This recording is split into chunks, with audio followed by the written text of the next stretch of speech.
Up next on American Restoration. This is cool. This is a Philco Predicta. It's one of the rarest television sets in the world. So what I'd like to do is to modernize it. A lot of times I don't like doing that. Right. But sometimes it's sort of fun. That's an antique towel steamer from the late 1800s. I don't even know how they worked. It had to have gotten hot somehow. We want you guys to make a TV commercial about Rick's Restorations. As long as we get full creative freedom. Look at a man's workbench. You see his passions. His works in progress. The things that drive him crazy. Projects that, you get the point.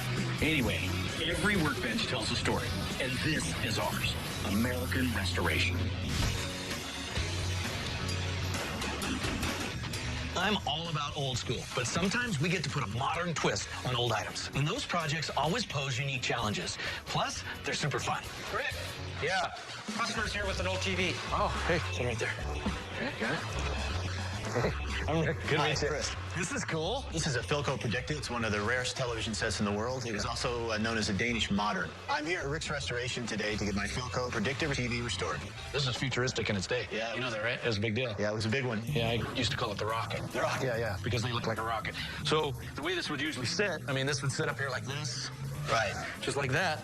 And then the whole family'd watch TV from there, you know? This Predicta TV is bringing back some memories of television back in the day. Instead of cable or satellite, TVs had rabbit ear antennas. There were only a handful of channels to watch, and remote controls were still laboratory equipment. We also brought one of the original ads here for Philco. Very cool. I see stuff like this and think about commercials that were on TV. All these real cool little cartoon ads. I mean, this brings back such cool memories. That's a question I had, is about how much this was back in the day. I knew it was for wealthier people, and this one here is $259. You can figure back in 58, that's an expensive piece of equipment. So, do you collect? Or Yeah, I do. I do collect them, yeah.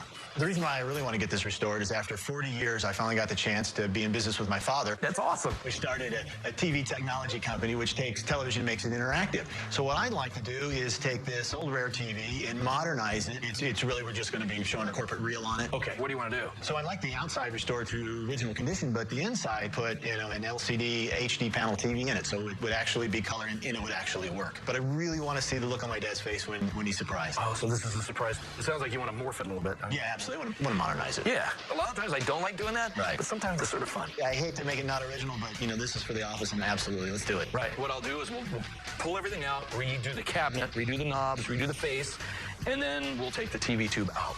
We'll go ahead and get us a flat screen that fits in here, right? Sounds perfect. The question is, what will it cost? Yeah. I'm looking probably $2,500 to do the whole thing. Wow. Make it a brand new TV again. Okay. This is going to mean so much to my father to be able to have this, you know. It's going to be a great showpiece for our office. And I tell you what, let's make it the future of television. Let's do it, right? Awesome. I love what you're doing. I love it. All right, let's go in the office and we'll write this stuff up, and then I'll get this thing started. My dad has no idea that I bought this television set, and I really can't wait to see his face when he sees how it's been modernized.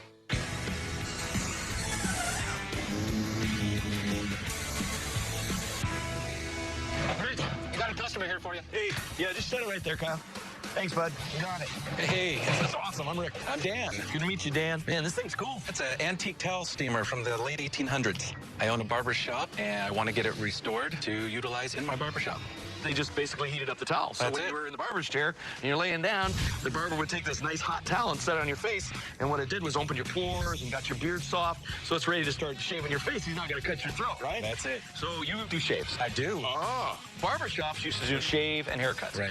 The deal is after World War I, shaving in barbershops declined because of the invention of the disposable razor. That's it. So all of a sudden it started slowing down, and then they just started gearing themselves towards haircuts. Now I think it's more of the nostalgic thing to go in and get a real shave and a nice haircut in an old chair. So this kind of stuff's really, really taken off right now, right? Yes, it has. In your industry? Yeah. We've restored a bunch of barbershop items, but I've never done one of these before. I love the look of it, and it takes you back to the golden age of barbershops, where a man could go to clean up, hang out, and just relax. You want to make it work. That's the thought. I don't even know how they worked. It had to have gotten hot somehow, either gas. I was told it was gas line that fed Okay, in. so it went up. You think the gas line's right through the center, and that's why we can't see it? That's it. I'm told you'd stack the dry towels in here or roll them up, Okay. and it'd create the steam, keep it closed up, heat it up, and when you're ready to use them, you take them out and use them. Yeah, it's got like a plate in the bottom, so that steam was coming up through there. This is cool to have it be in there. Yeah. Because you would think it'd be gone. That's right. So the thing's fairly complete. It looks like this was copper. To me, I can't really tell, but I'll be able to tell when I pull it off. So this would all be basically copper all the way to here, and then this is going to be white down here. Sounds good. So, Rick, what's it going to cost to get this thing restored? Working, I'm looking at $3,800 to do the whole thing. Okay. Sounds good. All right, we're going. All right, cool. Awesome. Let's go in the office, we'll do some paperwork, and then I'll get started. All right. $3,800 was a little bit higher than I had anticipated on spending, but for that, I'm hoping that it works, and it really has a wow factor to it.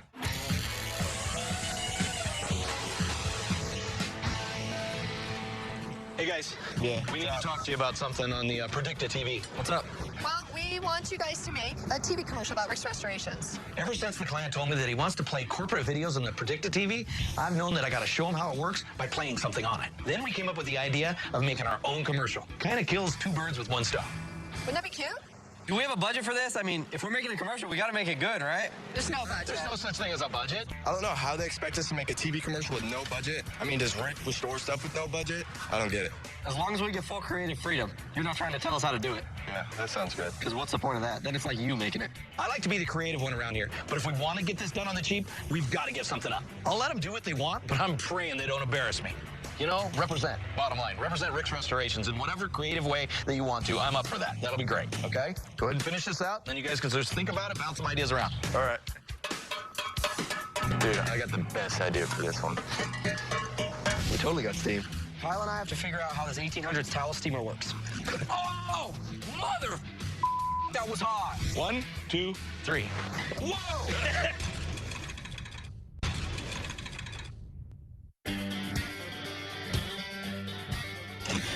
We recently got in a 1958 Predicta TV that we're modernizing. We're not trying to change the outside appearance on this TV, so I got Robert refinishing the wood base just like it was back in the day. While he's doing that, it's time to customize the inside. I've taken an HD flat screen and put a mask on it so it'll look right in the Predicta picture tube.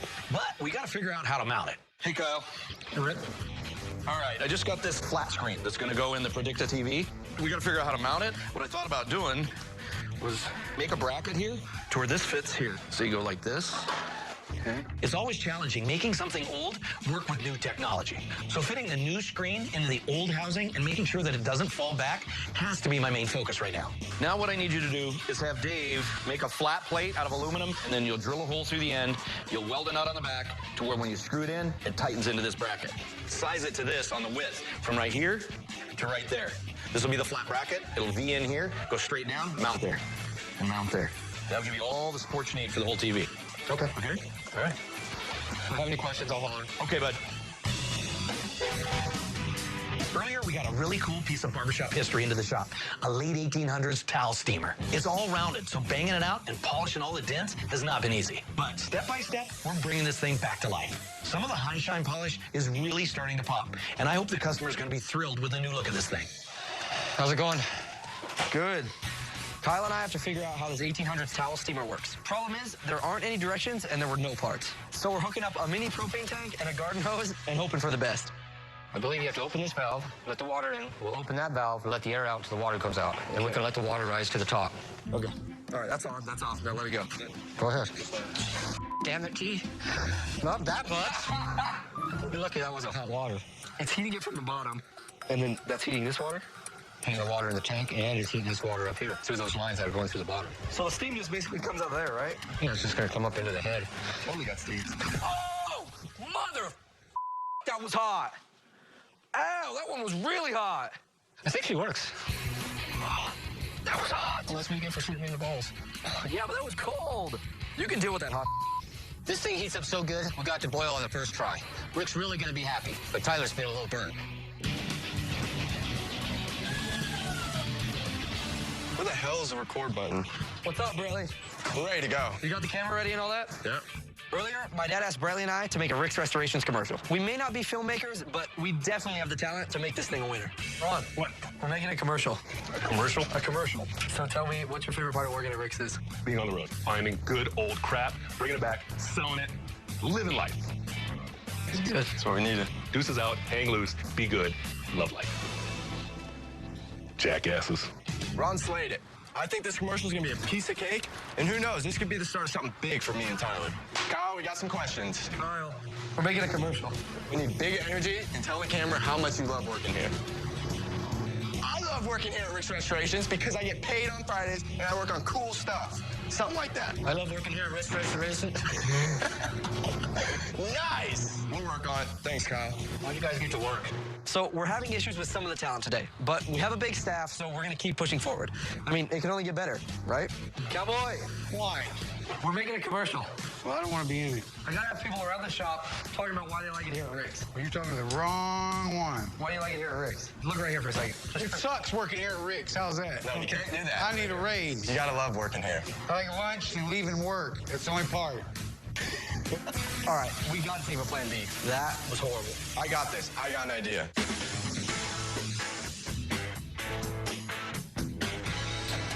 Hey, Rick. Yeah. Dan's here for the vulcanizing. How you been, Dan? All is good. Good to see you. Good to see you. So what's been going on? Still cutting hair. I'm glad you are, because this piece is the sickest looking thing I've ever seen. Cool. I can't wait to see it. Yeah, I can't wait to show it to you. Come on, it's back here. Look, can I come too? Yeah, come on. Yeah, this thing's awesome. When I brought this in to Rick's, it was in really bad shape. It had some dents in it. It wasn't working. It had some really bad copper tarnish on it. All right. Here we go. 1, 2, 3.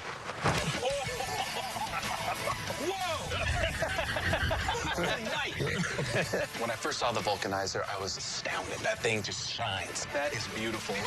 That's unbelievable that this is the same machine. I just remember a lot of dents all over this. We had to get up inside of it and then pound the dents out, get it all out, and then found out this was copper, this is copper, this is copper, the underneath, solid piece of copper. Wow. So this whole thing, it's basically like it was back in the day. I'm thinking this looks trophy material. It's beautiful. All right, Dan, you ready to see this thing work? Ever since I dropped it off, I'm ready to see it work. It would have ran natural gas, which you can run. Okay. Right now, we stuck some propane in here, so now all I gotta do is turn that valve in the back, I light it, boom, and it's hot like that. Whoa. It's cool. Very. Let's check it out. Oh, yeah. All right, so reach in there and grab one, see if they're right. All right. Oh, yeah. Ready to go? Ready to go? Yeah. I'm glad it works, and I'm glad you like it. Oh, I love it. I love it. Awesome. Hey, dude, now that works. All right. Dan, you're a barber. Sir? Right? I am a man that's been working really hard, a lot of hours. Nice hot towel, nice bearded face. Can you give me a shave? I think it's time. Let's get it on. All right, we'll just take one of the barber stools right there off the lot. Sounds good. All week, I've been seeing this hot towel steamer, and I've been waiting to get a straight razor shave from a professional barber. Oh, yeah. Here we go. Ready? Sorry about that. Did you get me? Oh, did you get me? Am I bleeding? I'm bleeding. Dude, dude. Gotcha. Fake blood. No razor. What are you doing? I'm like, holy crap. That was just wrong. That was just wrong. Good job, man. Thank you. Dan, you're in on this too? Just a little. Oh, it was priceless to see Rick's reaction to what I did to Ron's face. All right, all joking aside, I love it. I love you've done an incredible job. Thank you again, Rick. You bet. Anytime. Thank you, man. All right, let's go in the office. We'll take care of this paperwork, and then I'll beat my brother. When you're restoring old wood items, sometimes you have to replace some of the original parts. But matching the look of the old wood can be a little tricky. What household items can you use to give your wood a nice weathered look? A, day-old coffee. B, diluted ammonia. C, distilled water. D, white vinegar and steel wool. The answer and more coming up next.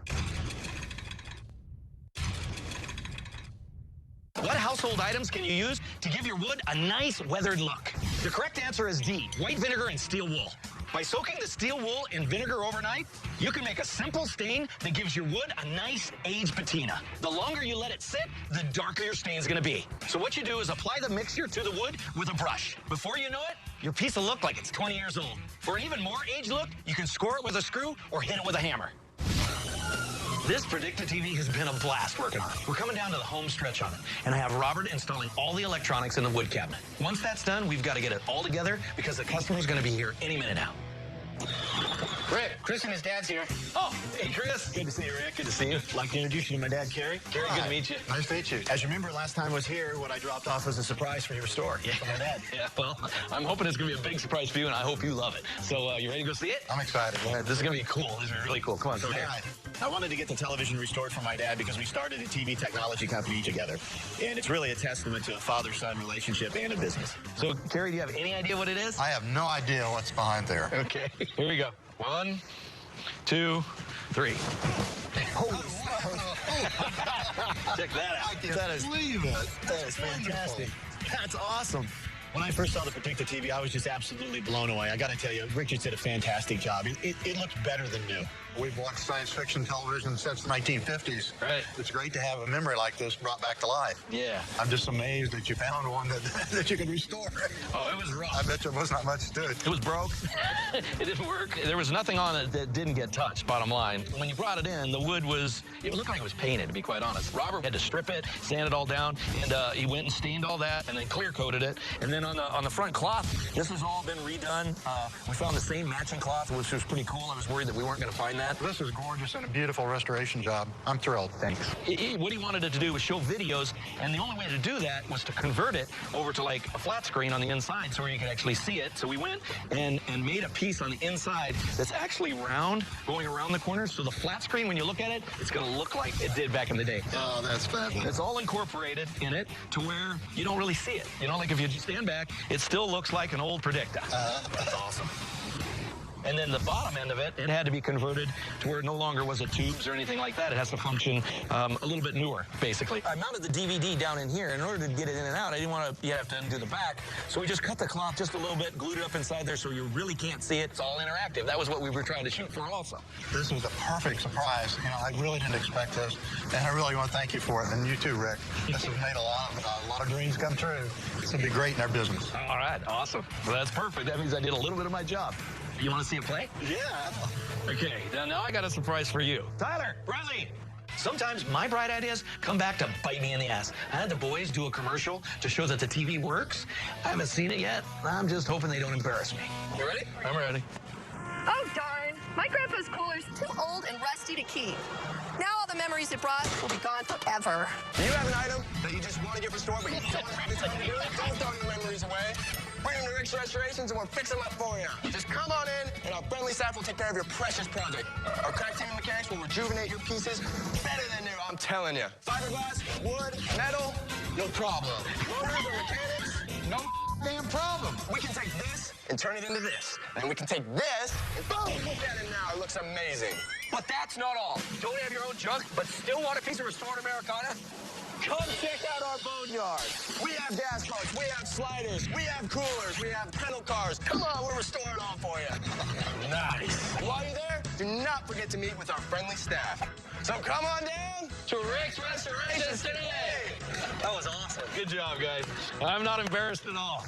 That was like right out of the old TV car commercials. I love it. That was good. With everything you've done, I'm just completely overwhelmed. You just did a great job, guys. This is awesome. Thank you. Thank you. Awesome. Anytime. Thank you so much. You bet. All right. Thank you, guys. All right. I'm absolutely thrilled that Rick was able to pull a surprise off. The look on my dad's face was just absolutely priceless. I think I saw him almost cry.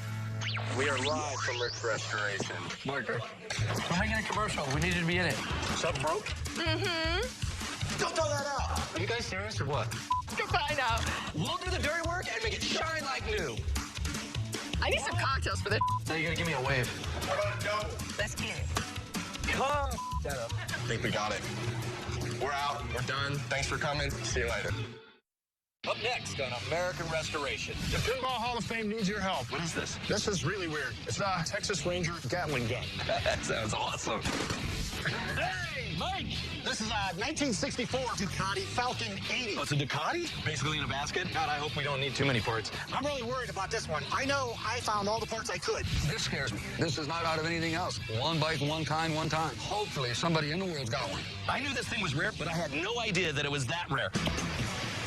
Look at a man's workbench. You see his passions, his works in progress, the things that drive him crazy. Projects that, you get the point. Anyway, every workbench tells a story, and this is ours, American Restoration. You probably have to make new ones of those. Somebody's here, Rick.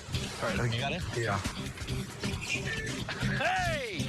Mike! How you doing, brother? How you been, buddy? Good. Awesome. Good to see you. Good to see you. I've got a lot of great guys that I work with. And on top of that, so many of our repeat customers have become just like a big group of friends. And I love it when one of them shows up with something new for us. Is that like a bunch of pieces? Well, yeah, you could consider it a smorgasbord of the time. I'm what's known as a finder. I find stuff that people lost years ago. I got a little bit of everything. How about a horn? I recently had a family contact me and want me to find a little Italian motorbike that their grandfather owned. After searching for a while, I finally found the bike, but it's in pieces and parts. So I hope that Rick can get it all back together again. This is a 1964 Ducati Falcon 80. Oh, it's a Ducati? It's not the run-of-the-mill 50 cc's that you see. Right. I think they may have called this the Falcon Sport 80.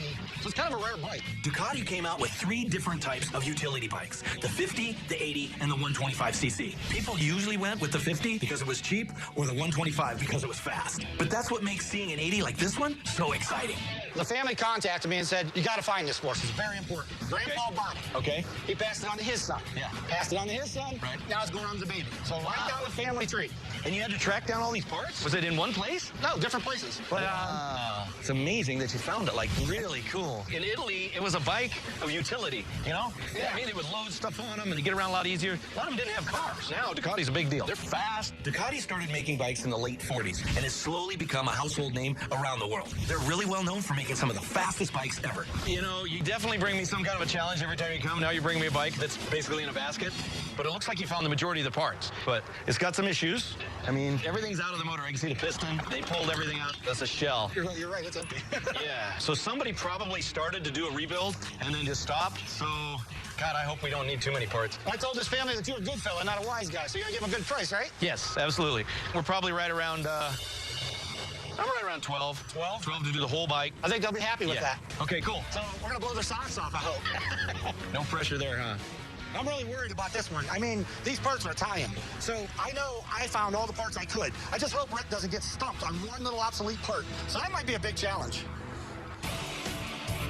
Basically, we're just going to mock it up for now, see what we got going on. I don't want to waste any time with this project, so first I'm going to have my guys do a mock assembly. That way we can figure out if any parts are still missing and then go from there. Yeah, it's empty. There's nothing in there. How's it looking? Oh, lower. All right, so this is the deal.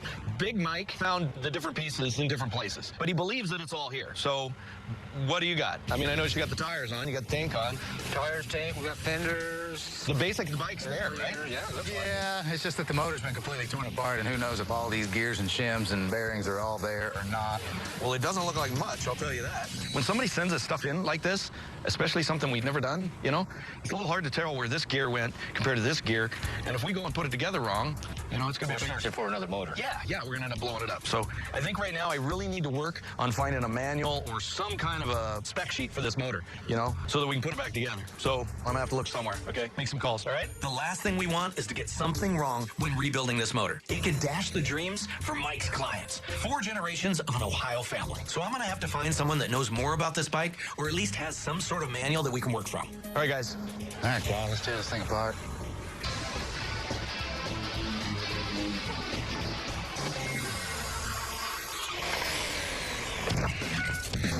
Hey, Jim, how you been? Rick, doing good. Good to see you. I'm the director of the Pinball Hall of Fame here in Las Vegas. The Pinball Hall of Fame needs your help.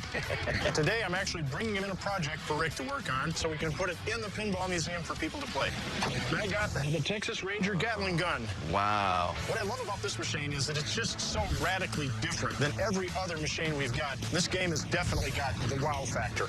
Jim, I've never seen one of these. What is this? This is really weird. This is a Chicago coin Texas Ranger Gatling gun. Chicago coin's like a big, they made a lot of pinballs and different kinds of games, yeah? They were in business from 33 to 75, and they made thousands of different machines. And their gun games always looked the same. It was always a cabinet with a pistol or a rifle, and you just shoot some little bunnies coming by. This one stands out in your mind because the gun is so weird and so unique. You got 2 pieces. This is the headpiece that keeps the score. It goes up on top of that pedestal there. Kid comes around here to the front. He puts a dime in here, and he actually takes and looks in here and moves it back and forth and up and down to shoot at bad men that are coming around on a little plastic diorama inside. Sounds awesome. I've seen my share of coin-op machines, but never anything like this. Leave it to Tim to show up with a friggin' Gatling gun. It's got like a bullseye, and then it shoots right at him. They're sort of silhouettes. It's got lights in there. Yep, it's all lit up in there. I like this. It's even got these little, you know, like a barrel, like it would be spinning. Hold the bullets. It's very cool. Okay, so here's the deal. I'm good with the mechanical and the electronic stuff. And what you're good at is all the cosmetic stuff. Make it shine, make it sizzle, make it snap, and we'll have one great-looking, great running piece of equipment when we're done. What I'm hoping on this project is that Rick does all the cosmetic work. My part of the whole project is to take the electronics inside, completely rebuild them, make them work, and make them be reliable. A lot of the wood has some damage to it. It's going to need stripped really well. The Formica on the top is starting to peel up. Even the plywood's starting to peel. Yep. So we're going to fix that. Now the question is, what's it going to cost? Yeah. In order to get this thing done right, you know, all the paint, all the chrome, you know, do the body work on it and everything, I'm looking at $6,500 for my end of it. I think I'm comfortable. I can live All right. with that. You I think good? we got a deal. All right, bud. Thanks, Awesome. Daddy-O. Both of us have our work cut out for us. I can't wait to play it. Come on in the office and we'll do the paperwork. And Okay. All right. Ready? Go. Okay, ready? Hang on. If Ace can't get this motor to run, there could be a problem with me finishing this project, and that's not good for my reputation. Now.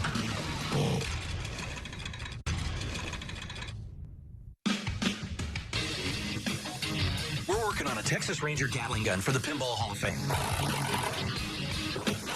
Where's my AirPods? The first order of business is taking this thing apart so that we can get the electronics out and over to Tim, since he's going to be taking care of that part himself. Hold on. This thing ain't light. You're free. Go ahead. One thing I really love about working with Cowboy is that it's understood that I'm the brains and he's the one that does all my heavy lifting. Nice. You take care of that glass for me. Don't break it. Over your head.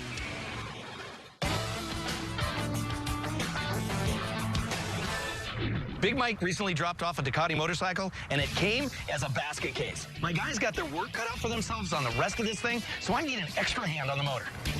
Hey, Ace. How you doing? What's going on? I got another project. Oh. Yeah, it's Why don't you brutal. set it up over there, man? We'll take a look at what you got. Rick comes to me when he has a problem with a motorcycle. Boy, did he bring me a bitch today. It's a 1964 Ducati Falcon 80. I will tell you, the last one of these that we did was not easy to find these parts for. Okay. The reason for that is they made a 50, an 80, and a 125. Nobody wanted the 80s. The middles. So these are very low production bike. This particular year, they ain't selling yet. They still made the 50s and the 125s as they were climbing the ladder into the bigger, faster, badder ass bikes. This went, by the way, the dinosaur. They, you know, was not popular. Why build it? Finding parts for this is going to be an absolute nightmare. If I can't find these parts, I'm going to have to make them. I mean, that's going to cost time and money. Lots of it. It's not going to be an easy project any way you look at it. This scares me. Yeah. Crankshaft, not moving, man. This is not out of anything else. Right. One bike, one kind, one time. Hopefully, somebody in the world's got one. Ace said one of his biggest challenges is going to be this crank. I knew that it was seized, but I thought it could be fixed. He's saying we're going to have to find an all brand new one. I don't know what I'm going to do if he can't. Piston rings, cause of all the evil to this motorcycle, in my opinion. It's got some scarring on it here. See right here? Right. These have 3 different sizes of rings that go in the same piston. I believe they put the wrong ring in the piston, causes the heating problem. So what we're going to have to do is find the rings. Right. Nothing about this is simple. Hopefully we can find the crank. All right. Well, I hope you can get it done. I'll get it done. I'll get it done. While we wait to get the motor back on the Ducati, we still got a lot of work to do on this Texas Ranger game. Tim from the Pinball Museum is working on the mechanism, while the rest of the machine is in dozens of pieces spread all over the shop.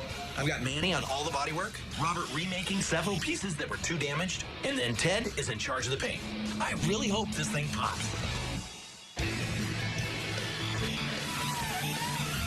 A while back, a customer came in and picked out a classic 1950s Chevron gas pump to get restored. This project was a lot of fun. Now I'm going to meet with Kyle to check it out before we deliver it.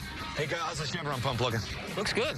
Yeah, it does look good. The chrome on it looks phenomenal. The pump is probably of 1954. What happened with National is they actually went out of business and they were bought by Wayne. Wayne just was buying everybody out. So you'll see some that say National and some say Wayne on there. So this is a little rare, actually, because it says National. And this thing was a real cool feature that they started putting on all the pumps. It's basically a hose guard. So when you're pumping, you know, it doesn't rub on it like that. This is the switch. When you open this, it actually does 2 things. 1, it turns the lights on. Right. And 2, it turns the pump on. Right. So as soon as you pull that out, everything's running. And away you go. Ding, ding, ding.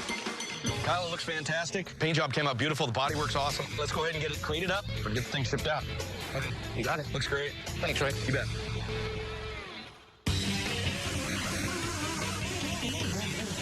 I just got a call from Tim saying that the mechanism for the Texas Ranger is all done. So I sent Tyler and Bradley over to pick it up. Awesome, thank you, Tim. Good. Meanwhile, I sent the frame for the Ducati over to Ace's to wire up the motor and see if this thing actually works. If anyone can get this motor working, it'll be Ace.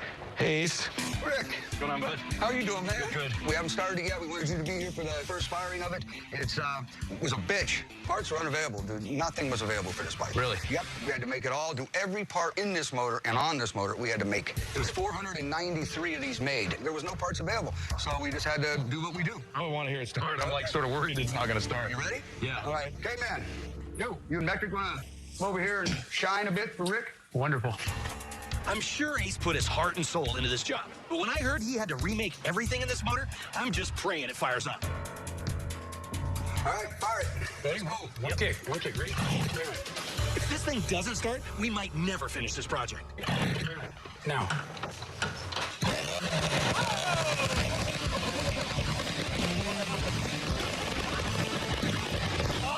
Awesome.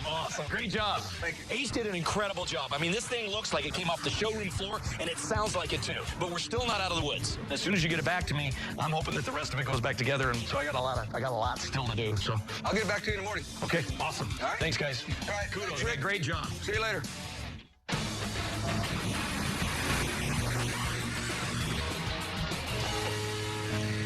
It's right out here. I'm here today at Rick's to pick up the Texas Ranger Gatling gun that I dropped off to have him restore. When we started out, it was a complete wreck. What I'm hoping is that you happen to be walking by and your head goes, wow.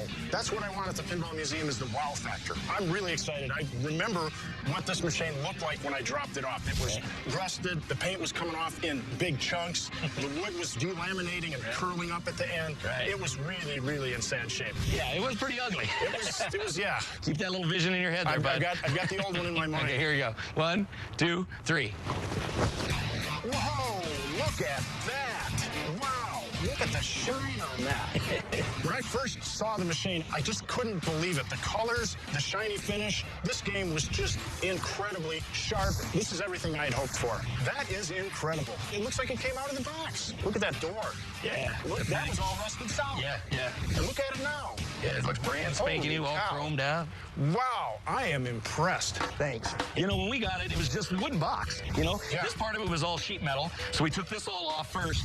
Then we had to straighten out this whole can, pounded all the metal back out. Yep. And then Ted went and put all the graphics back on and then cleared over top of them. So now when people touch it, the paint won't come off after a while. Wow, this is going to go great in the Pinball Hall of Fame. This is just going to pop out at you. And speaking of that, I'm just dying to play this thing. I really want to play it. Let's wheel it inside where it's not as bright, and we can plug it in and actually play a game of it. Okay, cool. I'd love This to. is great. Fixing up the outside of this thing was no picnic, and the inside of it didn't look any better. So I really hope Tim got this to work.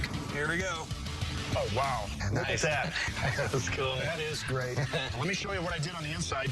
I took everything completely apart, reassembled it. This motor got cleaned and lubricated. Oh, wow. So it's clicking and whirring just fine. Yeah. Up here, this motor, the frame had cracked and broken. So I actually had to glue that back together. I had to make sure all these were tight and in good position so that when you hit the Indian or the cowboy or the star, it actually scores. And I think we're ready to play. All right. So you just press this button. You ready? Yeah. That's cool how bright it is in there. Yeah, it sounds so cool. Those stars are good. Yeah, stars are worth 10 points.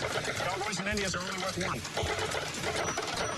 111. I'm a sheriff. That thing's Wow. pretty fun. I can play that for a while. You did great. Many thanks. Rick and his team have really done great on this. This is more than I expected. It looks better than new. I just can't wait to get it back to the Pinball Museum and let people actually play it.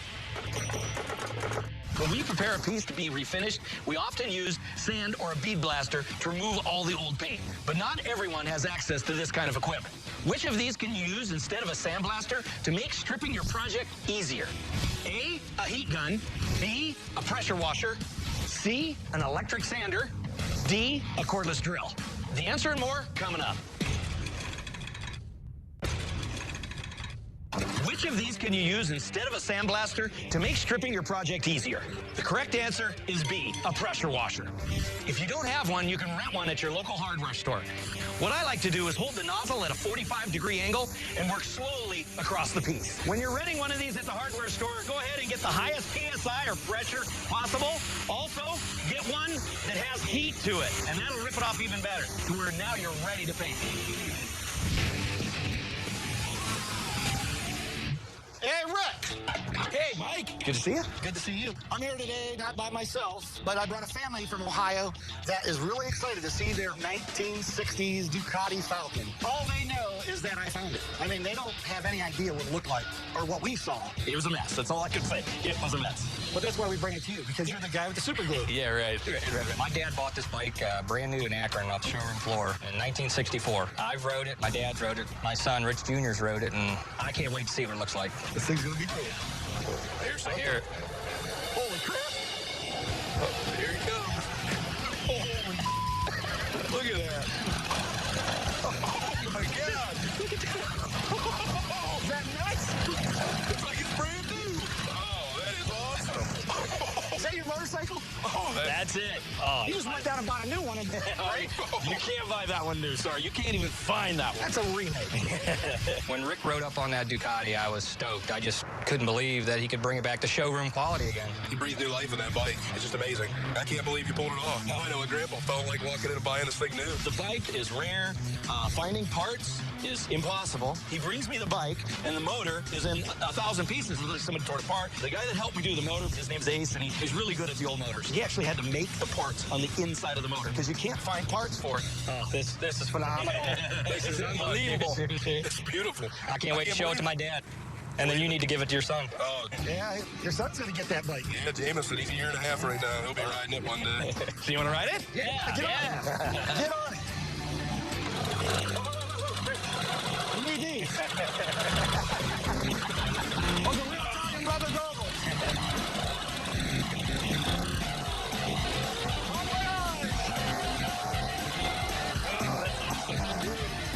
The feeling of getting on that Ducati brings back so many good memories. My dad is going to be so excited to see his bike that he bought in 1964 brand new, and now he's just going to fall in love with it all over again.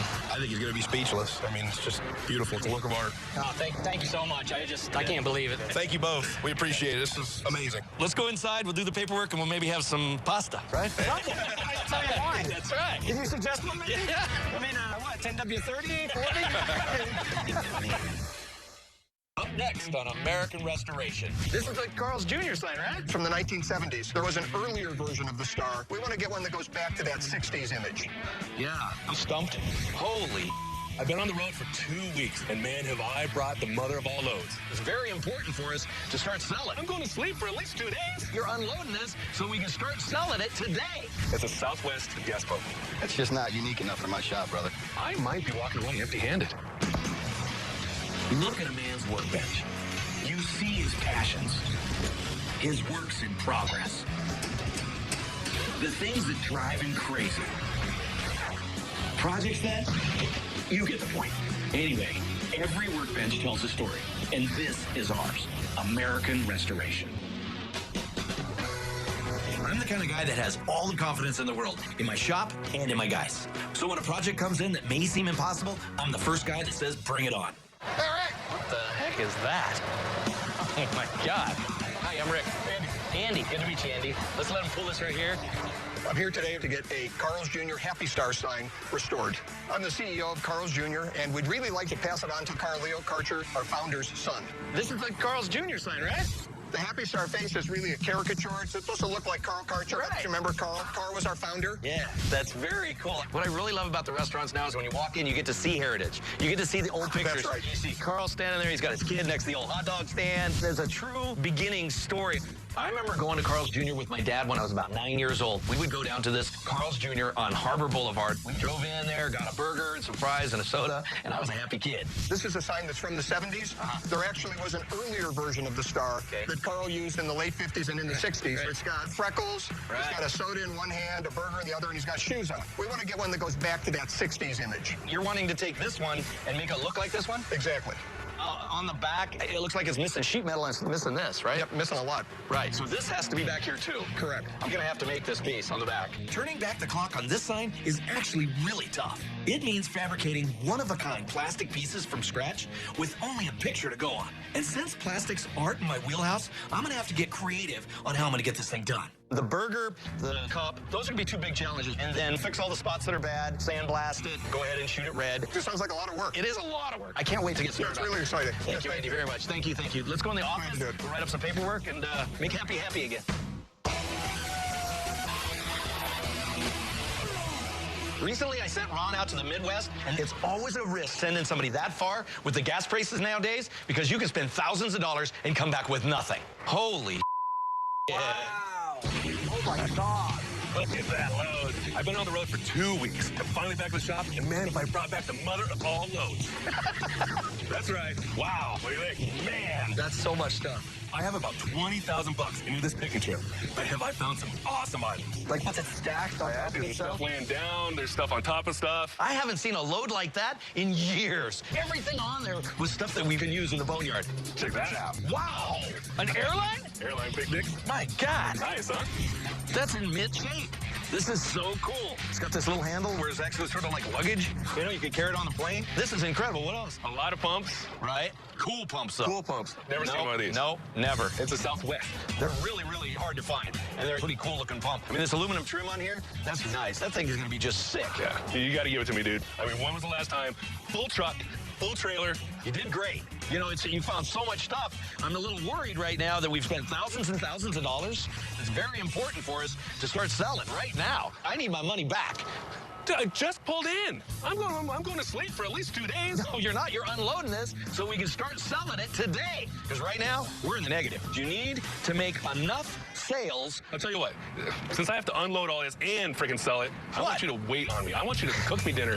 I want some barbecue. I want some steak, some chicken. I want to see you sweating over the grill like I'm going to be sweating pulling this off. Ron always wants some kind of an incentive. I mean, that's fine. I'll make it happen if that's going to make him sell something. You do make that happen, I'll go ahead and be your chef for the day. All right.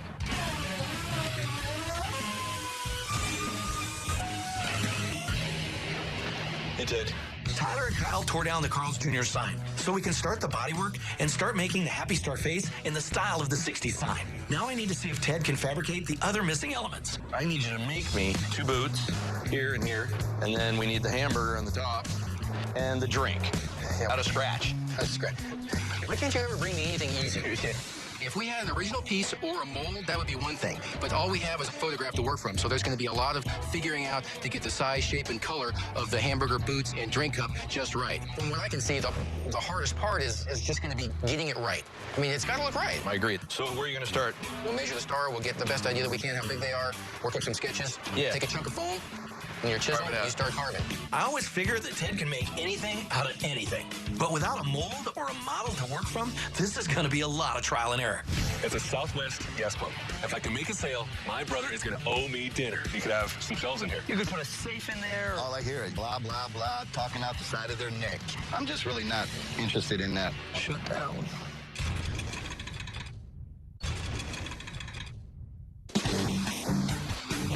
I spent just over $20,000 on a huge 2-week picking spree, and I came back with some awesome finds. The only thanks I got from Rick was go out and sell. I want my money back. So I'm grabbing Tyler, and we're going to try to break even by selling some of this stuff to local businesses.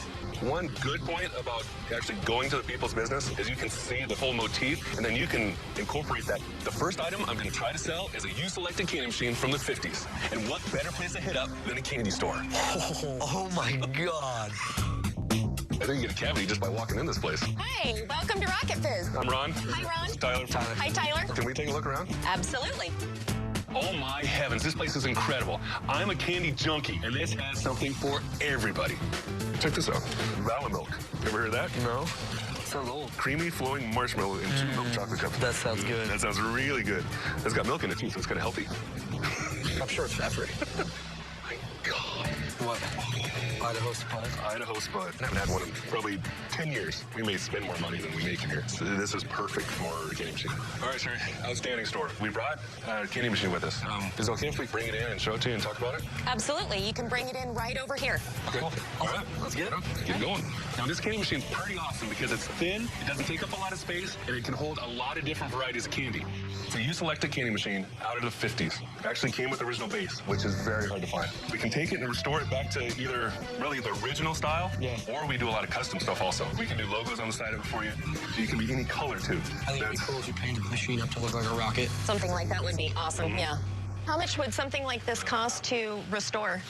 To take this and completely restore it, inside and out, powder coating, all the chroming, you're looking at $7,700. Take it back to actually better than it was in the day. And that's delivered. Oh yeah, I'll definitely deliver back to this place. Let's do it. Yeah? Yeah? Right on. Very cool, Sherry. Thank you. Thank you. You won't be disappointed. You'll love this. I'm stoked. I just hope they're all this easy.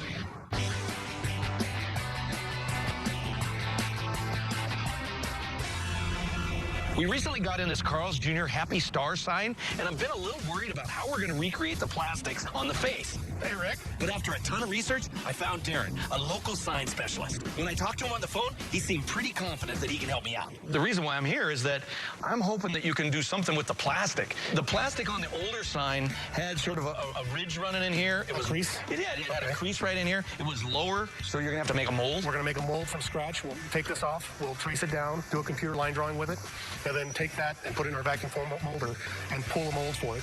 I'm so happy that I found Darren to help me out with this. His place is amazing. He's got all the equipment to make this thing just right. First things first, they have to take the old drawing and dimensions of the 70 Star we have now and put it into a state-of-the-art computer program to give it a facelift to make it look like it did back in the 60s. They'll take the 3D model that the program spits out and create a real-life mold out of wood. And once that's sanded down, it's on to the oven. Along with the freshly made mold, a giant piece of polycarbonate plastic is also placed in this incredibly oversized oven. It heats the plastic up to 386 degrees, melting it just enough to form over the mold. Hopefully, when all's said and done, we'll transport the star back in time, just like the customer wanted. You got this under control? Yes, I got this. Tyler and I are continuing to peddle the items that I got on the road. I need to get Rick in the black on this, and this pedal car could put me on the right track. This place is awesome. I don't think there's a pedal car she doesn't have. Hopefully this one. Here she is. Hello. How are you? Good. Is that what you called about? Yeah. Champion dip side? Yeah. What drew me to it was it's pretty dang complete. All 4 hubcaps are there. It's straight. There's nothing really rusted through. They do have the steering wheel and the windshield. The only thing I didn't know about is there a hood emblem? You can get the hood ornament. Okay. It was a popular little unit after the war. Murray came out with the Champion in the late 40s. I know people come here to get pedal cars. I mean, this is a big place for that. So I really think no matter what, if we restored it for you, I think somebody's going to come in and love it and buy it and take it home. What are you estimating that would cost? I mean, looking better than new. It's going to be $4,500. That's just not going to work for me. The problem with being real popular is there's a lot of them out there. A lot of models after the war were mass-produced. That's what Murray did, was mass production. You're not going to get the money you are for a pre-war pedal car, and I focus my restoration dollars on pre-war. Thank you for your time. And, it's always a pleasure seeing your shop. This amazes me. Ready? Yeah. On we go. Normally, I wouldn't get upset about not making a sale, but what's on the line? My brother cooking me dinner. So this next sale, I'm going to pull out all the stops.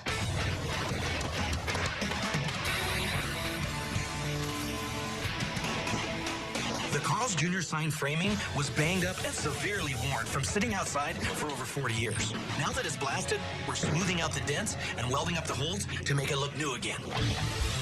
Ted is carving out the hamburger, drink, and booths so that it'll date the Carl's Jr. sign back to the early 60s. It's a lot of hard work and research, but in the end, it's going to look great and be one of a kind.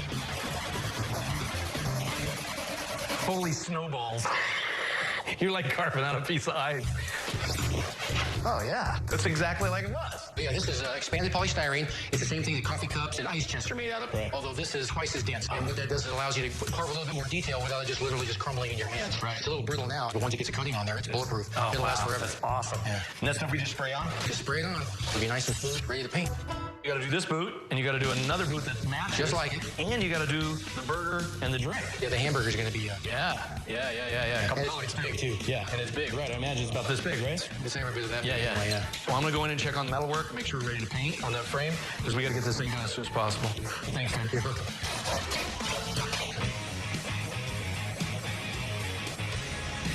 This is gonna be it. This is your next screw, eh? Come on, dude. Tyler and I have had one sale and one no sale in our attempt to break even on the items I bought on my $20,000 pick. If I can make big enough of a sale to my contact Fred at this custom motorcycle shop, my brother's gonna owe me a home-cooked barbecue dinner. Hey, I'm looking for Fred. Hey, that's me. How you doing? I'm Ron. Ron, nice to meet you. Tyler, nice to meet you. McNasty Cycles is one of the most different bike shops in Las Vegas because we deal with real bikers. And we don't take no bull from nobody, and we don't give no bull to anybody. Guys, spoke to you on the phone about a gas pump that we'd like to restore for you and sell to you for your shop. You got some time? Yeah, I got a little bit of time. Let's do it. Ron said he had something for me to look at. He better make it fast and better make it worth my while. It's a Southwest gas pump made from 1938 to about 42. This is a very unusual and rare pump. It's real Art Deco-ish. What are you going to do with it? Well, that really would be up to you. I am limited on space, so if it's got to be a unique piece. You could have it to where you open it up, and you could have some shelves in here for memorabilia, for parts. I'm just really not interested in that.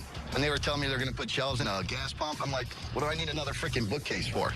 You could put a safe in there or a small fridge, or anything you wanted to do with it, we can make that happen. Right now, all I hear is yada, yada, yada, blah, blah, blah, talking out the side of their neck. That's just not unique enough for my shop, brother. Shut down. I'm getting a little bit worried. I might be walking away empty-handed.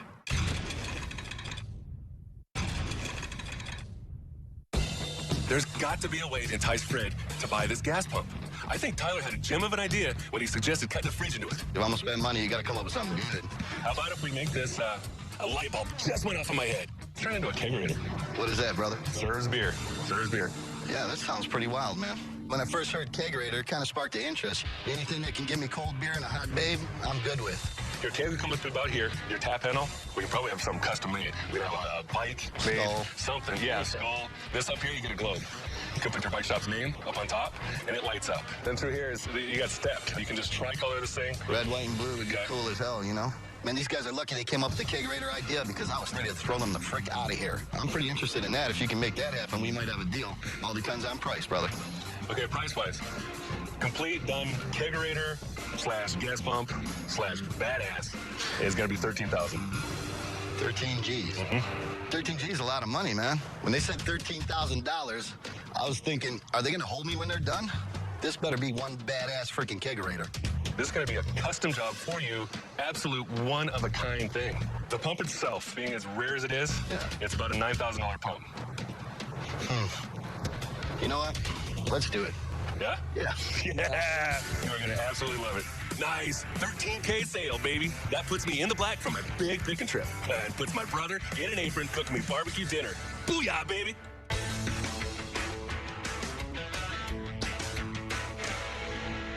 Hey, Dad. Yeah. There's some people here for you. Hey, Andy. Hey, Rick, how are you, buddy? Good seeing you. Good to see you. You too. I'd like you to meet Carl Karcher. He's the son of our founder, Carl Karcher, and he's also a franchisee of Carl Jr. in his own right. Wow. And he has no idea why I brought him here. Oh, total surprise, huh? Pleasure meeting you, Rick. Thank you, Matt. Let's go back here. I'm here today at Rick's to see the Carl's Jr. Happy Star sign that Rick has restored for us. This was a tough job, and Carl will know whether or not this looks like the sign from the 50s and the 60s, the original Happy Star sign. I'm going to open the gate, and then I'm going to reveal it to you. Okay. Looking forward to it. All right. 1, 2, 3. Oh, my God. Look at that. That's just incredible. Happy Star. That's just incredible. You got the drink, the hamburger. So was this a surprise? I am surprised. This is beautiful. I was not expecting to walk in there and see Happy Star. I couldn't be happier. Andy came in and he wanted to surprise you with a gift of this old Happy Star. He brought in a version that was more in the 70s. So about the only thing we started with was just the exterior. Booties weren't on it. The shake wasn't on. The burger. Really totally redone the plastic. Right. Yeah, that's incredible. When I first saw that star, I was just amazed. And then seeing Carl's reaction was even more fun than seeing the sign. I had no clue how to do this. this big right off the bat. So we ended up calling actually a big sign company. They take these big pieces of plexiglass and the mold goes up and the vacuum comes down. And boop, next thing you know, you got this frame, but it's clear. Then after that, they do all this art on the back half of this, and then they shoot the yellow ball on the inside of it. In the meantime, Ted looks at this picture and he goes, you gotta be kidding me. He took the big chunk of styrofoam that's really dense, and he just went to town and started carving on it. He had it on a lathe, he moves it around. He actually went out and got a Carl's Jr. burger and had it sitting there so he could figure out exactly how far the meat came out and what color the bun was gonna be. It was all done in the hard neoprene shell that they put on it, and then he hand paints it. Rick was able to bring that star back to life. Nobody can tell that from the original. It'd be impossible.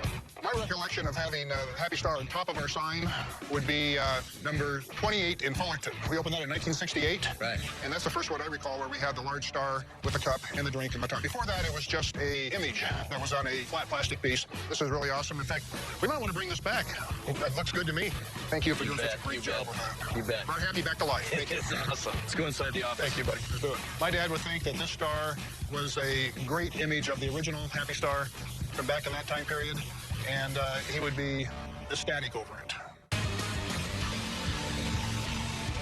I'm starving, brother. What's on the menu? Burgers and hot dogs. That's not gourmet. Where's the steaks and stuff? You know, you should be grateful that you're getting anything at all. I'm grateful I don't have to wear that ridiculous apron. Burgers? Count me in for one of those. This is not your deal, it's his deal. Bet with him, not you. I helped him sell as much stuff. Well, he talked you into that, not me. Whatever, get over here, dude. And make sure my napkin's in my lap, too, please. This is that kind of joint. Ketchup? Just $1, please. Oh. Can I see your manager? I am your manager. Don't make this weird. Next time, you won't make me a bet to have a gourmet meal. You'll just do your job. Ron, you got something on your face. Up next on American Restoration. Hey, recording artist Jason Mraz is trusting me with a sign that his grandfather painted. We can't screw this up. If there's any way to preserve his brushstrokes or even some of the patina. It's very, very thin metal. It's probably going to be one of our most difficult challenges because we cannot use a machine on this. Everything is by hand. Ron recently convinced Fred to buy one of our old gas pumps by coming up with the idea of transforming it into a kegerator that dispenses beer. I mean, this is a tight area, so we're going to have to do some research and find a keg that's going to fit. For all the money I'm spending, it better be one badass kegerator. Ooh. Look at a man's workbench. You see his passions, his works in progress, the things that drive him crazy. Projects that, you get the point. Anyway, every workbench tells a story, and this is ours, American Restoration.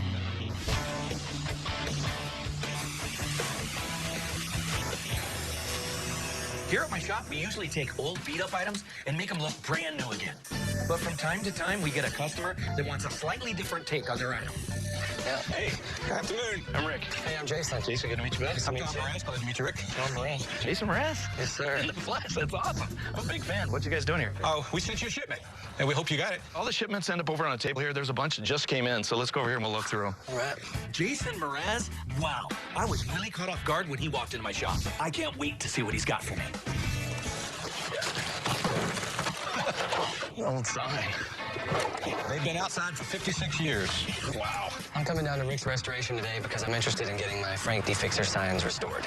Both my dad, Tom Mraz, and I were raised in the shadow of those signs, the advertisement for what my granddad did. Rick, this sign came from my dad's shop in Mechanicsville, Virginia. My granddad passed away when I was in 9th grade, and these signs continued to hang for a long time until we needed to restore the roof and the signs came down.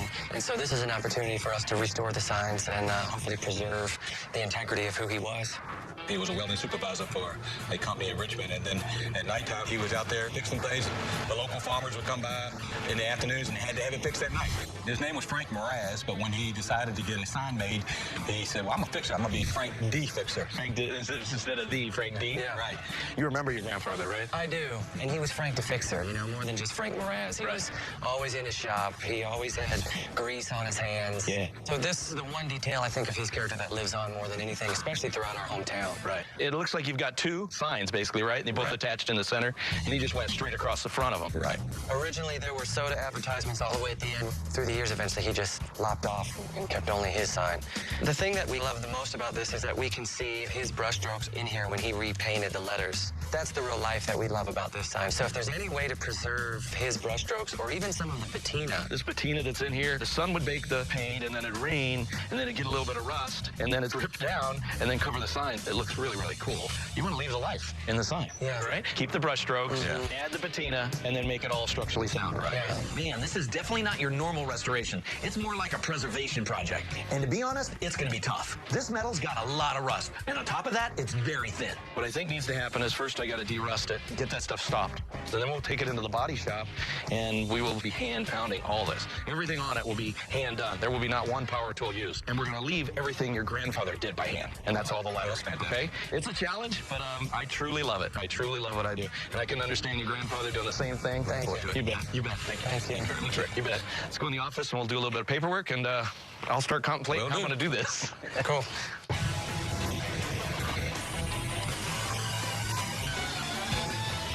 Pretty delicate, huh? It's so thin. I mean, this is a sign from Jason Mraz. The singer? Yeah. Nice. The main thing is we don't want to take away from any of the character of the sign. He wants all the brush strokes left on it. The problem is it's really, really rusted. Yeah. We have to stop the rust.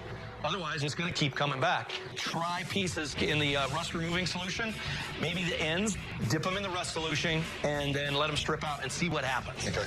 We want to see how it reacts. Sometimes it doesn't pull the original paint off. Sometimes it just removes the rust. Rick, the only thing holding this together is the paint. So thin. Yeah. It's probably going to be one of our most difficult challenges in repairing this because we cannot use a machine on this. Everything is by hand. If we try to sandblast the rust off these thin, brittle signs, there'd be nothing left. So we're going to try a more delicate approach. If the rust remover doesn't work, I don't know what we're going to do.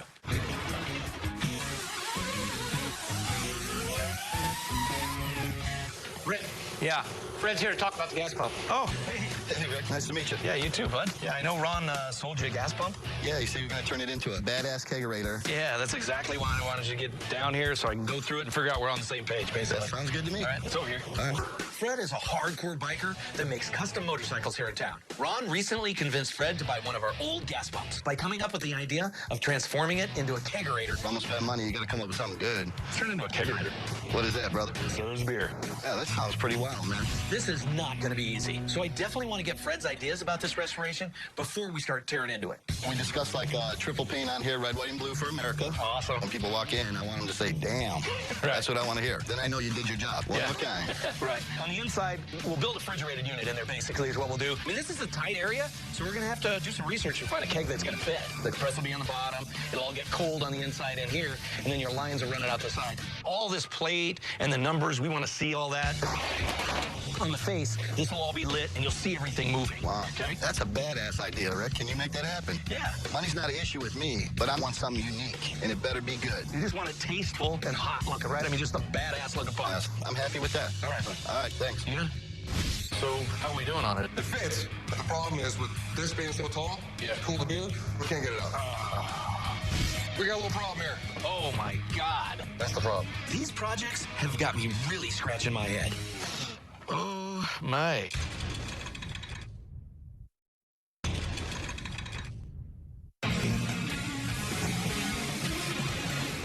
Hey guys, when Ron sold the idea of converting this pump into a kegerator, I don't think he had any idea of how the job was going to get done.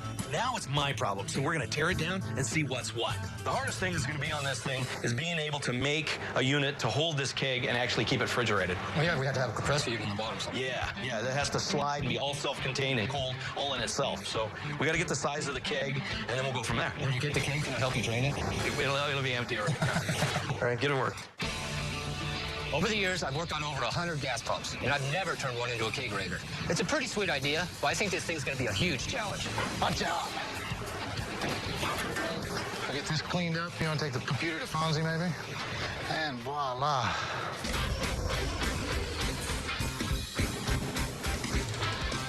You ready for this? Yeah, let's see what we got.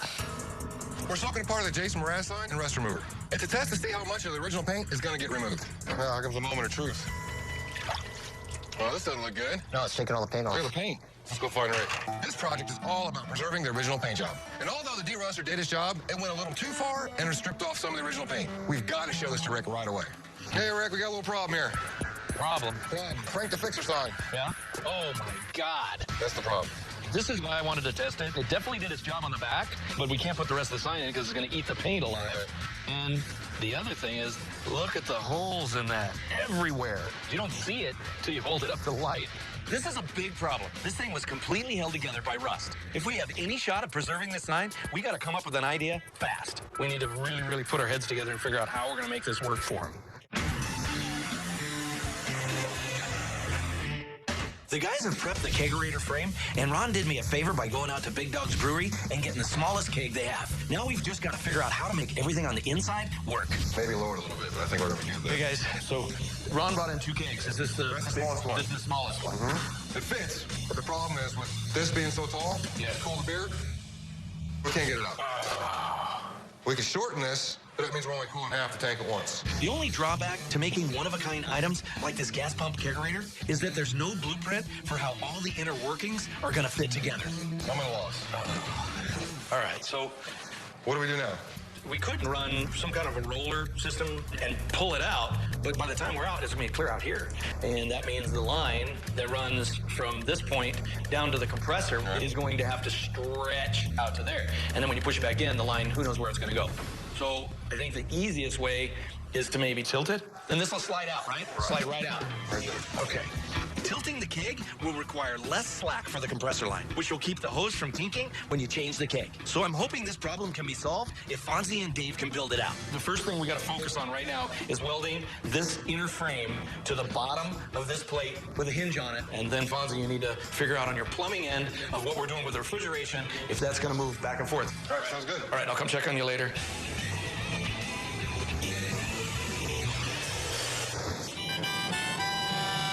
The hell? Bradley! Bradley! Hey, Bradley! What are you doing? Jamming. It's not every day Jason Mraz comes to the shop, so I figured I'd get some practice in. Who knows, if he hears me play, this could be my big break. There's a lot of things you need to do right now. You got 2 deliveries. You need to get some stuff done. You need to get back to work right now. I don't pay you to play guitar.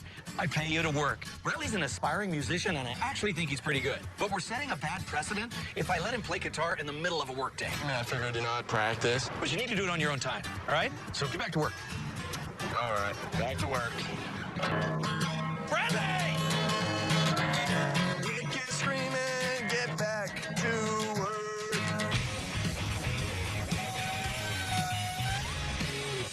I'm really worried about the Jason Mraz sign. The metal is extremely old, thin, and brittle. Dave is trying to weld it together, but it just won't stick. My plan was to restore the sign just like Frank DeFixer would, by hand with original materials. But once we removed the rust, we lost that option. Now we have to build an all-new sheet metal frame and attach the hand-painted section of the sign to it. So we're cutting out the hand-painted sections of the old signs about 1 inch away from the letters and fixing them to the new frames. It's the only way to keep this paper-thin metal together.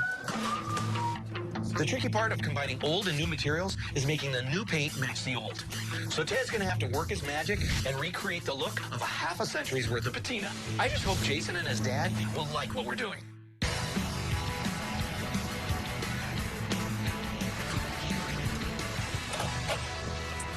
Okay, Fred, it's right there. I'm here at Rick's today to see the gas pump he turned into a kegerator. If this thing ain't what I expected, I'm just going to turn around and walk out of here. All right, you remember what this thing started out like, right? Yeah, pilot. Yeah. All right, you ain't kidding. Yeah. All right, here we go. 1, 2, 3. Holy Is that awesome or what, brother? When I first saw that kegerator, I was blown away, man. Awesome freaking job they did. Damn, that's better than anything I could have freaking imagined, brother. Anything. And the color is exactly what I wanted. Red, white, and blue. It pretty much says America on it, don't it? Everywhere you look. Even old Ethel down there. You know what I mean? Yeah. I found this American gasoline, and I thought, what more American is than American gasoline? It's got the flag in it. It's got the eagle on it. Cool. The trickiest part of this whole thing is on the inside. It has to basically be a refrigerator on the inside that holds a keg. All right, so here, you ready for this? I'm ready. Holy. That is a keg inside there. How did you do that? Yeah, no, it was one of those things that you build that as you go, you add a little, subtract a little, give a little, take a little. Right. How hard is that to get out? Oh, there you go. Okay, that was another thing. We got it in there and said, hey, you can't go up. It hits the computer on the top. So we designed it to where you just pull out. Clicks out. Stops right there. Cool, brother. Undo your keg, pull it out, put in a fresh one. Wow. Let's go, huh? Yeah. That's blows my mind. When you used to go to the gas station, you would plug the nozzle into the car, and the attendant would come over and flip the switch, and what would you hear? Pump running. Oh, yeah. Every time your guy comes up and he has a beer, you're going to be able to tell how many beers he has because the bell's going to be dinging on. You can go over here and look, boom, next thing you know. Wow, there you go. Drink another beer. You're cut off. How much is the price of a cup of beer nowadays, Rick? Well, right now it's 29 cents a gallon, so it's probably the cheapest beer in town. 29 cents a gallon. I'm going to have a line in my shop like you can't believe. Yeah, pretty cool, huh? That's cool as hell. So you want to try it out? You ready? Yeah, I'm ready, brother. That's awesome. It was really cool to see the beer come out ice cold like that and how the tap worked. It totally just impressed the hell out of me. All right, bud. All right. Here's the badass. Here's the badass, and here's to the kegerator. Right on. This is a good beer. It is, man. Is this American beer? Now all we need is a Harley and a Babe, and we'd be set. That's right. Hey, once I get the kegerator back to my shop, I think I'm going to surprise the guy, shut down early, throw a little celebration with some ice-cold beer. Thank you so much. You bet. Oh, that's awesome. Makes me happy. Me too, brother. Cool. Let's go inside, and we'll finish up the paperwork, and I'll help you load that up. Hey, man, I mean, before you leave, you want to jam? I'd love to. That's what I do. Ready? That's what musicians do.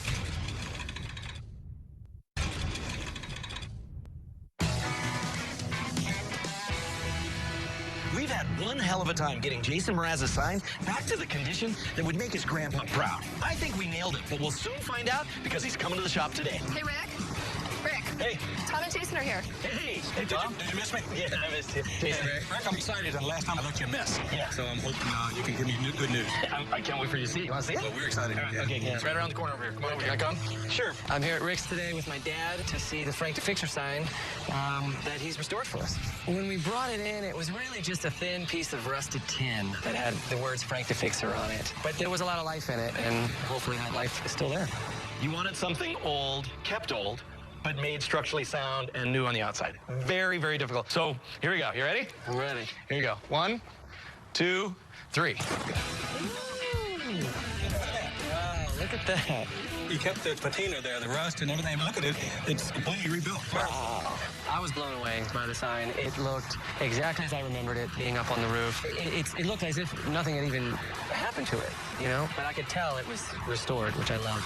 We'll just start with the rust. Okay. So we start tearing it apart, and you had some ends.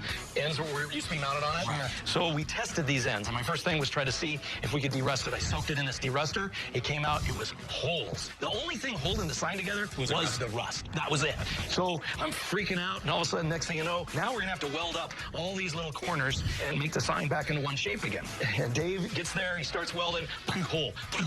So what we did is we ended up cutting out right to the very edge of it. And then Dave went and shaped all this metal out on the corner exactly like the sign would have been. Then he could weld because we no longer have rust in there. And the final stage was Ted, which this is very hard to do this art. He painted all this splatter and rust marks. This is white paint looking like rust. So now it's all set. It looks old. It's got good structure. And your grandfather's brush strokes are still there. Yeah. Oh, that's fantastic. You know, I hope it's what you want, and I hope it's something that, you know, I achieved the goal that you were looking for. Yeah. Well, I'm glad we were able to test your skills. Yeah. And I'm sure my dad would be quite frankly proud of what you did to extend the longevity of his name. Cool. Well, man, I'm incredibly touched. I'm incredibly honored that you guys did this work for us and that we get to take it home and benefit from it. So thank you. You bet. You bet, bud. Cool. Thank you, buddy. Thanks, again. Thank you. Hey, man, I mean, before you leave, you want to jam? I'd love to, man. 2 guitars? Yeah, of course. Jam something up? That's what I do. Okay. What musicians do. All right. You didn't want to go back to work right now anyway. Yeah. It's hard to tell you the words that are coming to my mind, that how thankful I am that I was able to have Rick do this for us. Frank D. Fixer was a handyman. He could handle anything. He was my granddad. He grew his own food, and he could fix his own cars. I watched it all happen in our backyard. He'd reinvent the part to fix a broken home. Oh, well, I wish I was a fixer. I would fix you up inside. I would build you a town if the world fell down. I wish I was that guy.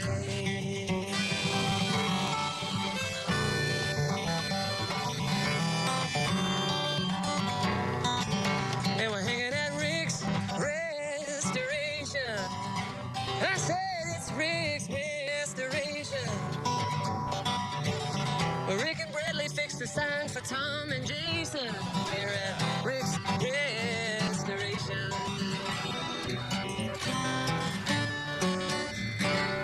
Nice. Yeah, dude. I'm gonna give you a fist bump. I got goosebumps. That was good. That was awesome. Up next on American Restoration. Looking for a cooler that I convert into a hot dog cart. Into a hot dog cart? A Dodger Dog hot dog cart. Oh, that's cool. One of the biggest things that we've got to deal with right now is health code. Refrigerator should be 41. 41. You'll need 50-foot candles of light. If it's open food, then we need to put a food chiller. I don't know, this project's so much bigger than I anticipated. Well, you're just here to tell me the story? Hey, Rick, how are you? It's an honor. We've come a long way. This thing better be good. That's all I'm telling you. It's already pointing. No pressure. I know. Oh, my God. Look at a man's workbench. You see his passions, his works in progress, the things that drive him crazy. Projects that, you get the point. Anyway, every workbench tells a story, and this is ours, American Restoration.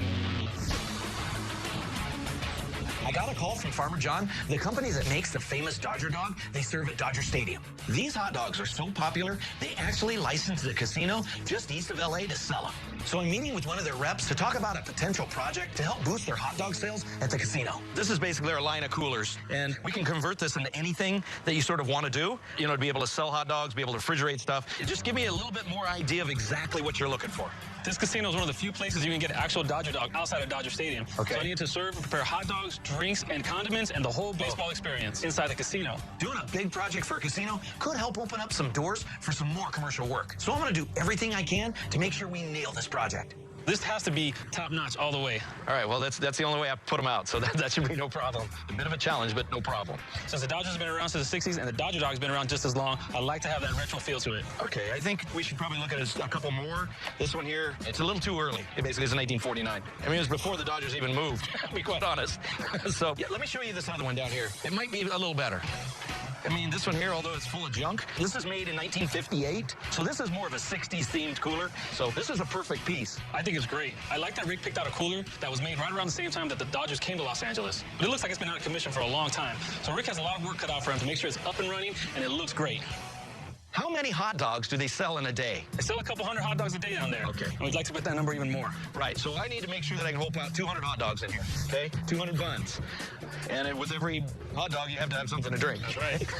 So I need to be able to make that big enough for them. And also, we need to have the attendant be able to stand on this side and help out the customer on the other side. Okay. What I'm thinking about doing is somehow we'll cut into this side so you can actually load from here. So I got to figure that out. And then on top, I want to do this thing up to when they walk up to it. I mean, it's not just the logos you got around the side. It's got baseball. It's got baseball wrote all over it, bottom line, okay? I like that. I mean, when I was a kid, my first hot dog ever in my life was from the Dodger Stadium. And it's a very cool family sport. Everybody gets into it. It just brings back such great memories with me and my dad and the family would all go. It was a fun time.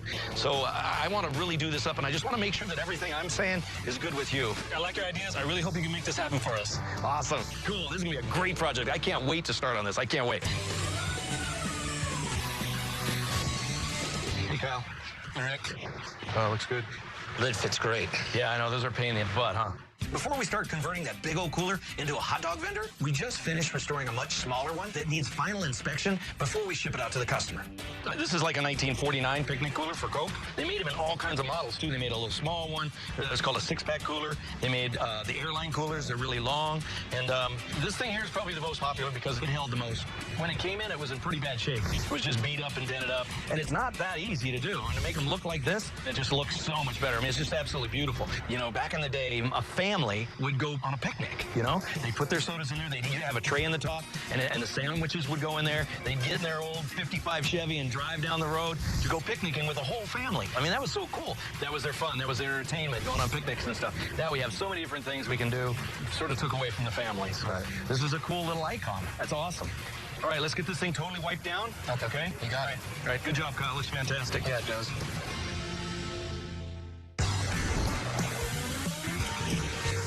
Hey, Rick. What's going on with this monster? This thing's big. I mean, I can get in and go to sleep and take a nap. No one ever know. This thing needs to be made into a hot dog cart, basically. Nice. It's going to go in the middle of San Manuel Casino, so they need to, expand their sales of Dodger dogs. So that's what this piece is supposed to do. So this is going in the casino? Yeah. With all the lights, all the slot machines? Yeah. So this has to stand out more than that. That's right. This thing needs to pop. You need to be able to walk into the casino, see this machine that sells Dodger dogs, and people need to run over and buy from this thing. I'm really excited about the chance to do this project. I was born and raised in California, and the Dodgers are my favorite team. So digging my creative teeth into this is gonna be fun. What I want to do from about here to here is do the rolled chrome, all this tube, all rolled chrome coming around. Too bad you couldn't do a playing field on the road. Yeah. Ooh, that'd be cool. Instead of doing the arch, we could do a diamond. I like Infield. that even better. The infield. Yeah. We could do the diamond shape with a bat and a ball up on top of that. I love it. Right? Something different. One of the biggest things that we've got to deal with right now is health code. Homeowner compared to commercial, huge difference. They want every corner rounded. You can't have any sharp edges on anything. The interior has to be stainless. It can no longer be galvanized. So we're basically going to have to bring someone in to go through all the health codes before we, go too far, okay? But we can definitely take it apart. So here's what I need. Kyle, go get Cowboy, start cleaning this thing all the way out, and start ripping it apart all the way down to the liner, okay? All right, guys, let's get started. Go team. Go team.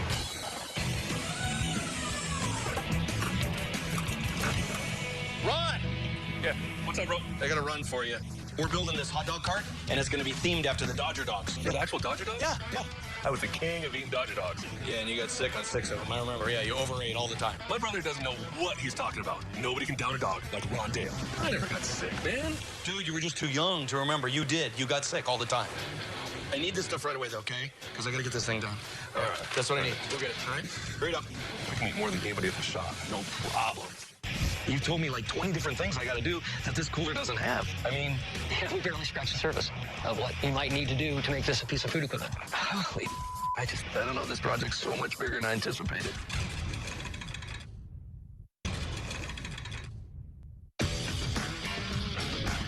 We're transforming an old cooler into a baseball-themed hot dog cart. And Kyle and Cowboy just finished taking it apart. This cart is going to be used to sell hot dogs to the public, so everything has to be up to code. And since this is new territory for me, I called in a certified health inspector to make sure this design is going to work. That's kind of rough. This is nothing. I thought I was going to be looking at a hot dog cart, but... Right now, it's just a cooler, and the customer wants to be able to sell hot dogs out of it in a casino. One of my problems is I do these a lot for private parties, but I don't do very many commercially. So I need to know from you what I can and can't do, but at the same time, I want to sort of tell you what I want to do, okay? When Rick told me he was going to convert this Coke cooler to a hot dog cart, the first thing I thought was, I just don't know how. Yeah, he's got so much work to do, he's going to have to start from scratch. On the top, part of me wants to do it in wood. Can you mix the wood countertop with... Generally not. Okay. If you use wood, even if it's sealed, it can be porous, it can be hit with a knife, you got cuts in it. So that it doesn't get contaminants or bacteria or anything like that. Right. How about lights on the inside? You'll need 50-foot candles of light. So you have to have the light? You have to have the light. Oh, and it was 50 candles? 50-foot candles. Okay. Your hot dogs yes. need to be at least 135 or above. 135 degrees. Right. If you buy a certified unit, yeah, it'll do it. Okay. Refrigerator should be 41 or below. You might even want to drop in an approved cooler inside of this unit. Oh. What you need to look for is third-party sanitation certification. Trick is finding equipment that fits. Right. This is a lot of work. This is, you've told me like 20 different things I got to do that this cooler doesn't have. I mean... Yeah, we barely scratched the surface of what you might need to do to make this a piece of food equipment. Holy I don't know. This project's so much bigger than I anticipated. They did bring the California Cal Code for health so that, you would have the details as to what the physical requirements are for the cart. I didn't know there was going to be so many hoops to jump through with the health code rules. But at least now we have the info we need to do it right the first time, so we don't have to redo it. Thank you very much. I appreciate it. Come on in. I'll show you. Great. Okay?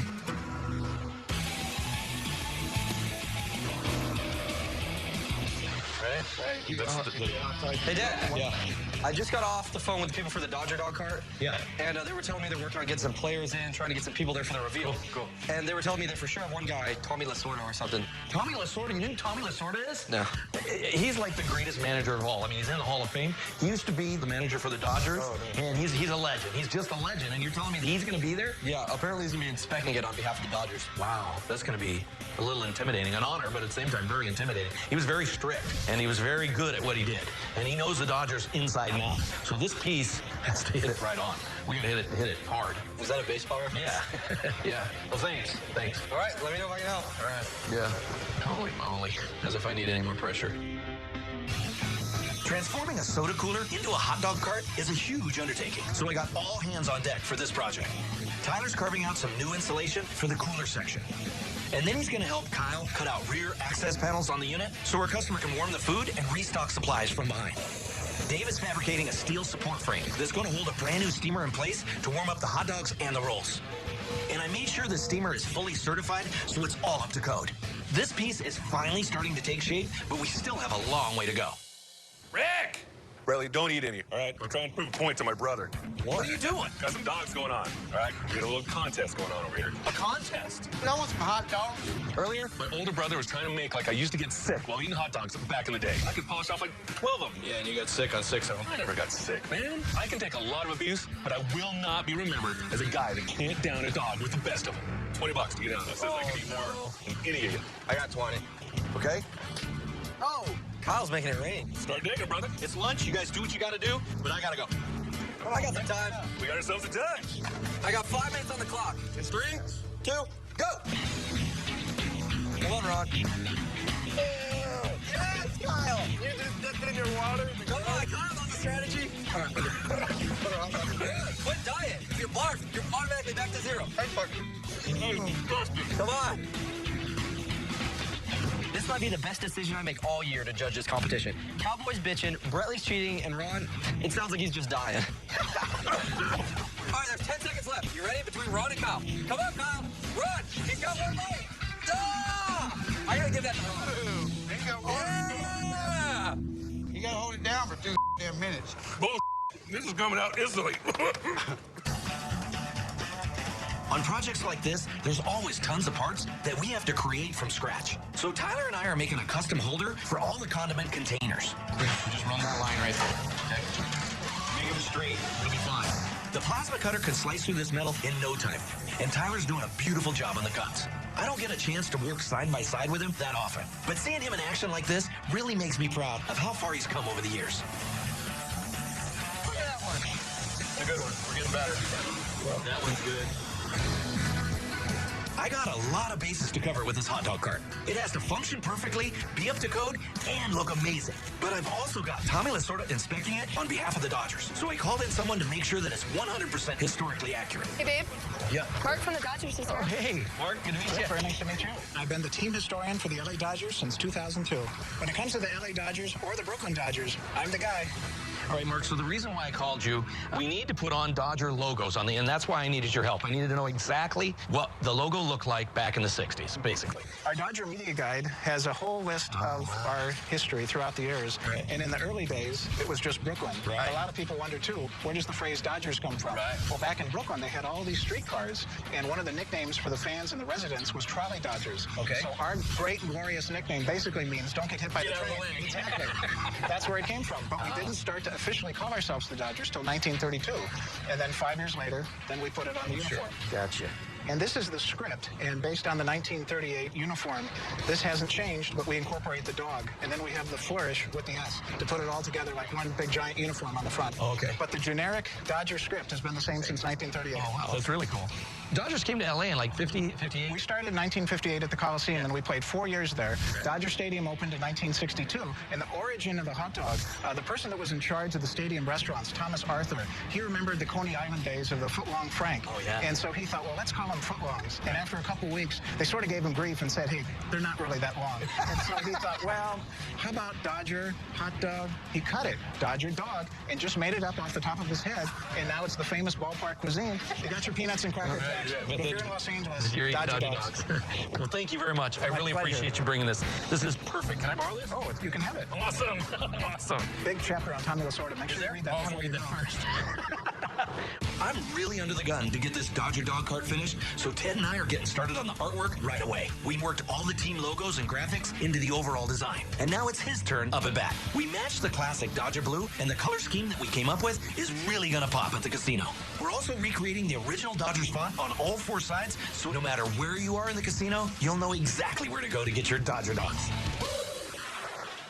When we get items that are missing pieces of original etched glass, we replace them and recreate the etched artwork for authenticity. Which of these is the best way to get an even etching in a piece of glass?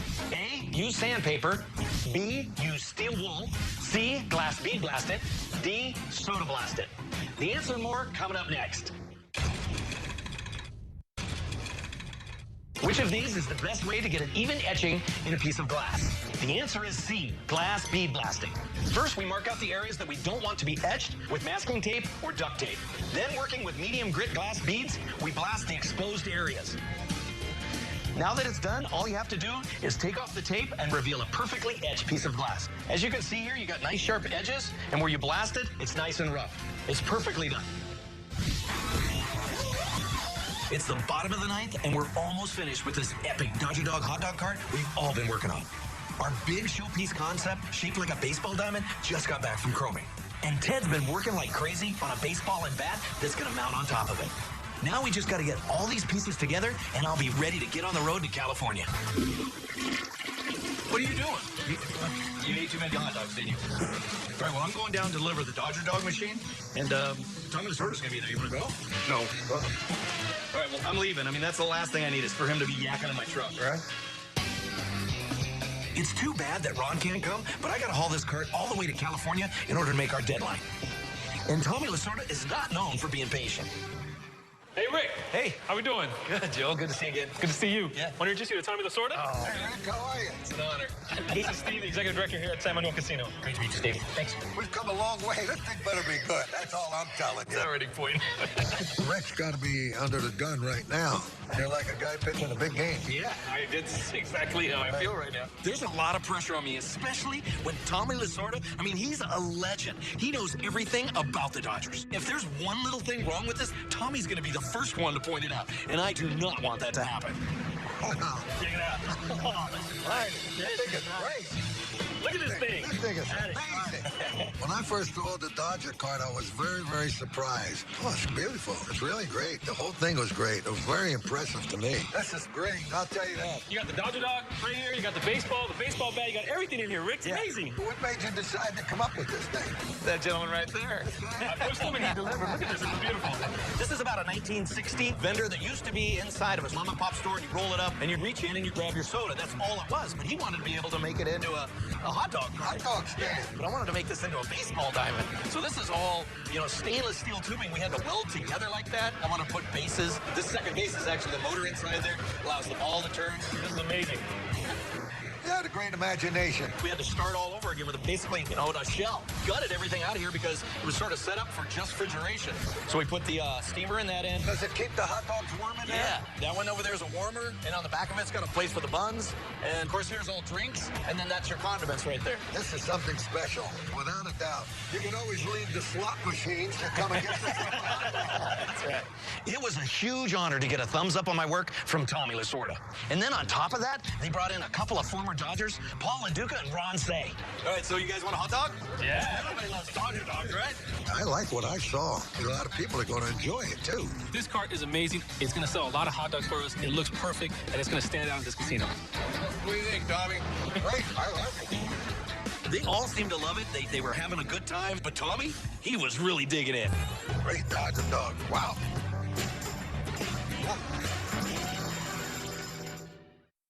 Up next on American Restoration. What is this? Cutting edge technology, 1920s. And a little piece of bad news. The body work is just outstanding to me. Every month, Kelly holds a car show here at the shop. It's a whole lot of fun. I want you guys to find the baddest stuff. I'll be the judge of the best car that came in. You got the bell, you got the batteries, the electrical and that. Two of these. It's like 4 different projects. Yeah, there's a lot of parts. This is going to take forever. Look at a man's workbench. You see his passions, his works in progress, the things that drive him crazy. Projects that, you get the point. Anyway, every workbench tells a story, and this is ours, American Restoration.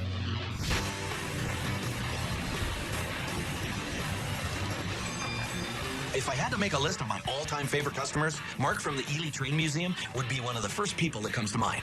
Every time he rolls in here, he brings me something I never dreamed I'd be working on. Looks like railroad. Rick, how are you? How you been, Mark? Excellent. What is this? We have just a little project for you. The Nevada Northern Railway is a National Historic Landmark in Ely, Nevada. We have 56 acres, 70 buildings and structures. We have the original steam locomotives, diesel locomotives.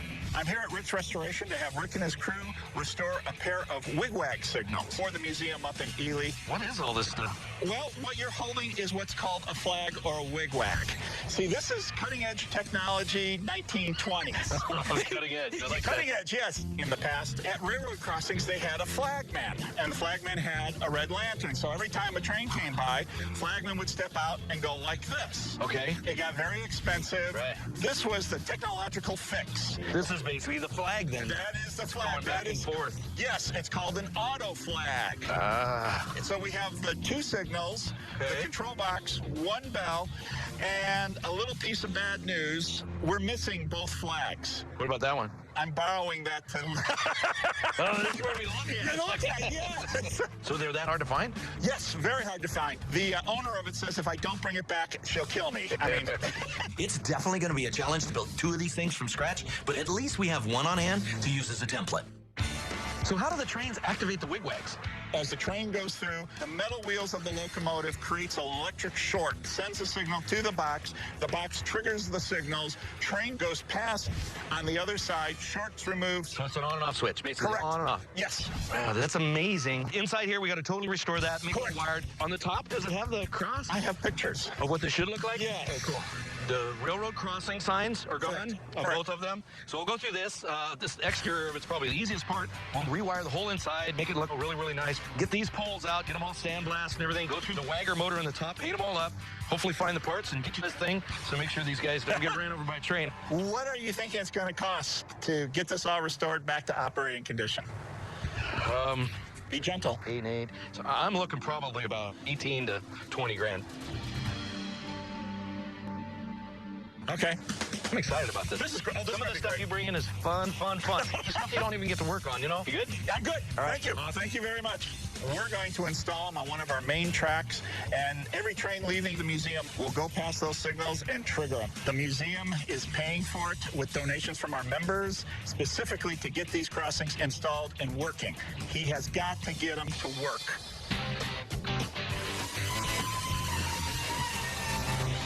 Ty, you got a minute? What's up? Have a seat. We got a little family meeting. Okay? Family meeting. Yay. What do we do now? Every month, Kelly holds a car show here at the shop so people from all over the city can show off their rides. It brings the community together, it helps promote the business, and it's just a whole lot of fun.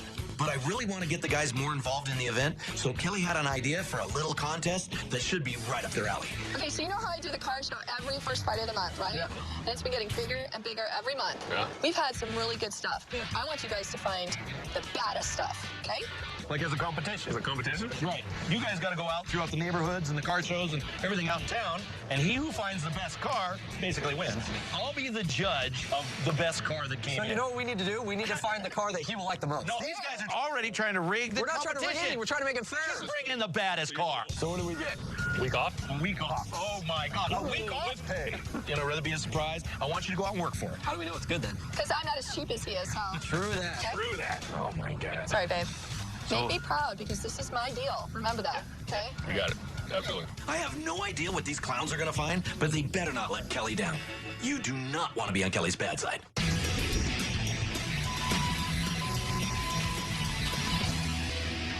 So what do you think of this big, huge bucket of bolts? There's all sorts of stuff going on. Yeah. We're restoring a wigwag train signal for the Ely Museum, and Kyle and I have to figure out how this thing works before we can start tearing into it. This thing is actually the control box for these two signs. These used to go ding, ding, ding, ding, ding, ding, ding, ding, and let you not run over the railroad tracks. It actually has a switching system that after it comes out of this control box, this tells the wagger to wag. Okay, so the wagger's right here. It's going. Yes, right here, going like this. Okay. Because they were all over the country, out in the middle of nowhere, there was no power there. The only thing they ran off was these batteries. No power. No power at all. So, you know, it was very redundant. So when this one went out, it would go to this one, and this one go out and go to this one. They wanted to make sure they had backup. Nice. Okay, so if you run into any problems, just come get me and we'll figure it out. All right? All right.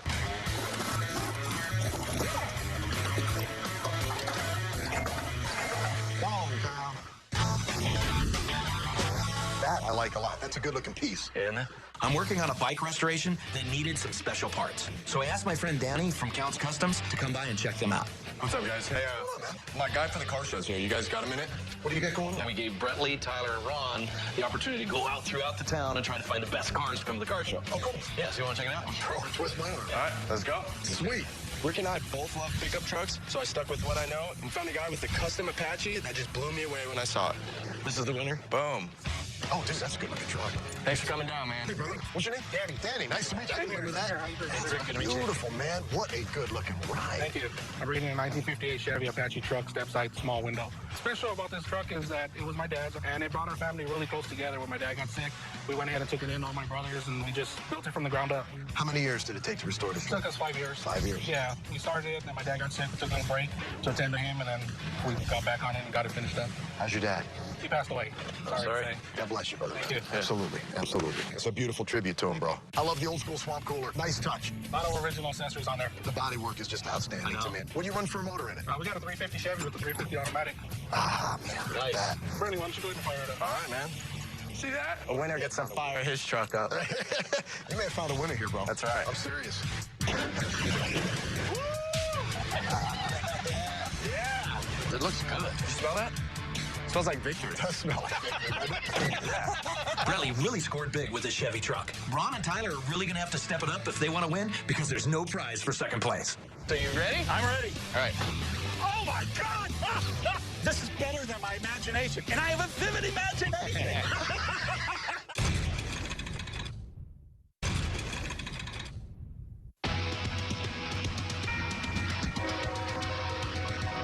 Mark from the Ely Train Museum brought in a 1920s wigwag train signal to be restored. There's a lot of complicated parts in the motor and the electrical system, so I called in the cavalry to help me figure this thing out. Thank you very much for coming. Oh, my pleasure. I'm the owner of RailroadStuff.com, and I specialize in antique railroad signal restoration. Our customer at Nevada Northern Railway has a portion of his property that tracks go across.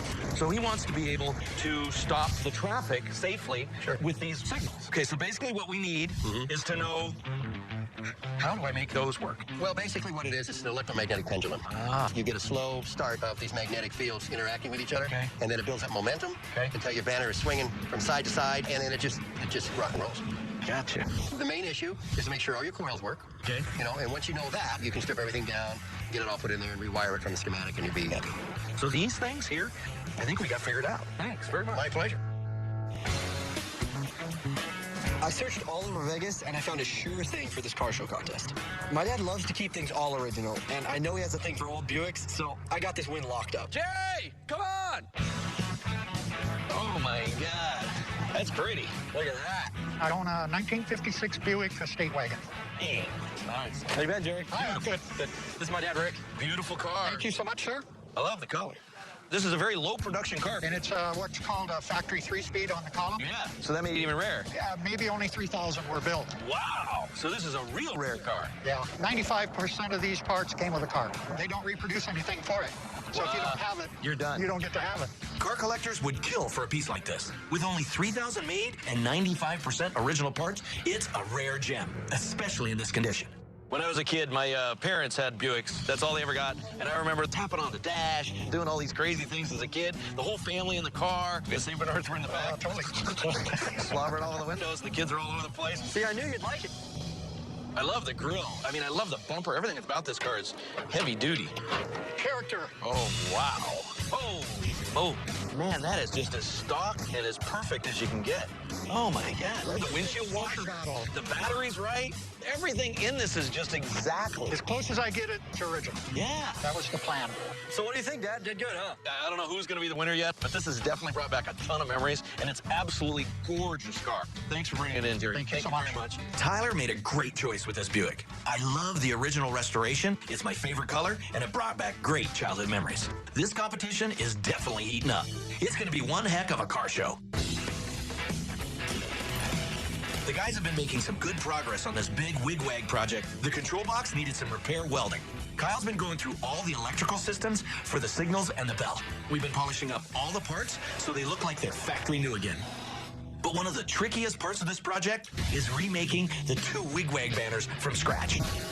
I did some research and found the correct style and dimensions that we needed. So now Dave's going to refabricate the entire thing down to the last detail.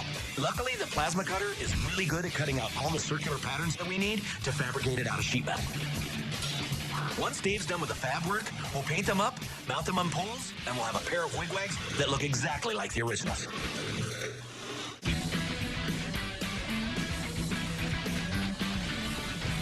The 6'4" Impala? Yeah. Legendary, right? Like easy. Legendary. Rick usually deals with classic car restorations. So I really wanted to push the envelope with a car that's so tricked out that his jaw is going to hit the ground when he sees it. Wow. Just insane. That's a paint job. That's pretty. Marty, Rick. Marty? Nice to meet you, Rich. Good. I picked a 6'4" Impala. Main reason is because it's a 6'4" Impala. It's legendary. Rappers sung about it. The Beach Boys sung about it. And this thing is cherry. Wow, this is sweet. Super sport, bro. Hard to find. Wow. Did you restore it? Yeah, it was pretty much bone stock. We totally tore this car down and repainted, chromed everything underneath twice. It's beautiful. And I decided one day I would want more power, so I put a 350 in there, dressed it up, chromed it. Oh, booyah! God, it's just beautiful on the inside. There's nothing on this thing you didn't chrome or polish. It's beautiful. My favorite featon on the car is the custom paint. I always like blue. Paint job on it's just flawless. Tape shades, patterns. There's murals that are ghost murals in the paint. There's a ton of work. A lot of work and a lot of credit card bills. Yeah. Man, you get up close to this car, and there's just like, wow. It gets better the closer you get, dude. I like this, too.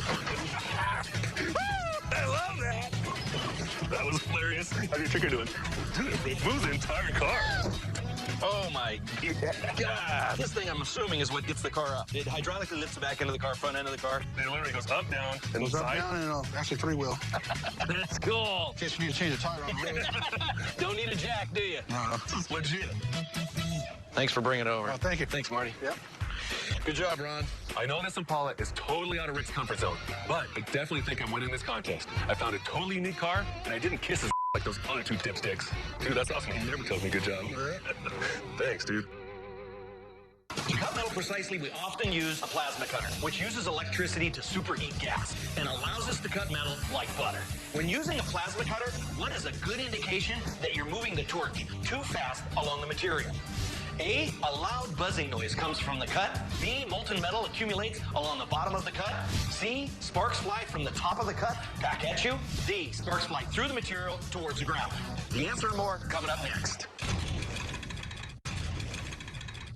When using a plasma cutter, what is a good indication that you're moving the torch too fast along the material? The correct answer is C. Sparks will fly from the material back at you. This is the right way to do it. And you'll notice that the sparks don't fly back at me. As you can see, it's a nice, clean, precise cut. I'm using a straight edge in order to get a nice, clean line. I moved slow enough to be able to make the cut and not to get bit with a bunch of sparks.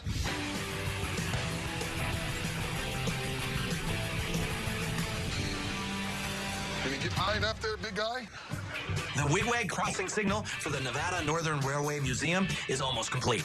Not only does it have to look great, but it also has to function in order to keep visitors from crossing the tracks when a train comes by. At least 2 wires on one side and one on the other. Mark is on his way. He's one of our most important clients, so I hope he's pleased with our work. Rick. Hey, Mark's here. Hey, Rick. Hey, Mark, how you been? Good. Great. Yourself? Good. So, what you here for? The fulfillment of a 10-year dream. I'm here at Rick's today to pick up a set of very rare wigwag train crossing signals that Rick and his crew have restored for me. They have been sitting outside in the weather for 40 years. I saw them 10 years ago, and I thought, you know, I have to get those restored someday.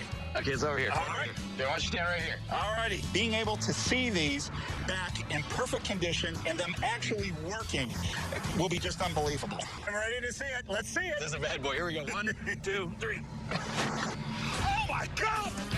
Unbelievable. That was bad. Oh, my God. Unbelievable. God, it is absolutely beyond my wildest dreams. I am stunned. I basically dropped off scrap iron to Rick, and he turned this scrap iron into an art piece.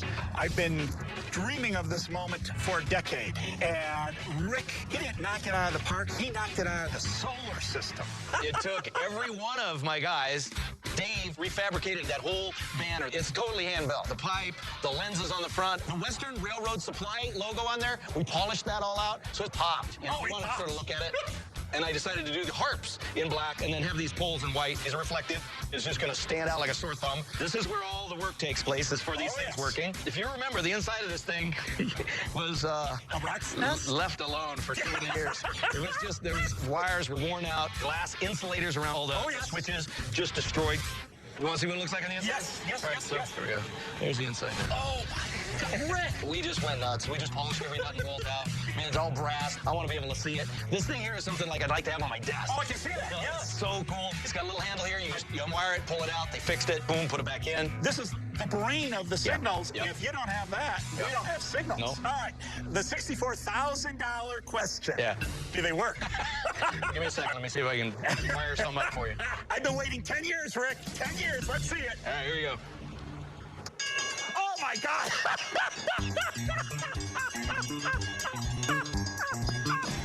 Utterly incredible. Every train leaving the East Ely Depot will be going past these signals, and these signals will once again do what their designers intended, protect a rail crossing. So they're going to live again. They're going to live again. And that's what we do. I'm really happy. Oh, God. I'm glad I could be part of this. Let's go in the office. We'll finish the paperwork. Okay, cool. And, get you on your way and figure out how we get that thing up to you. You don't deliver?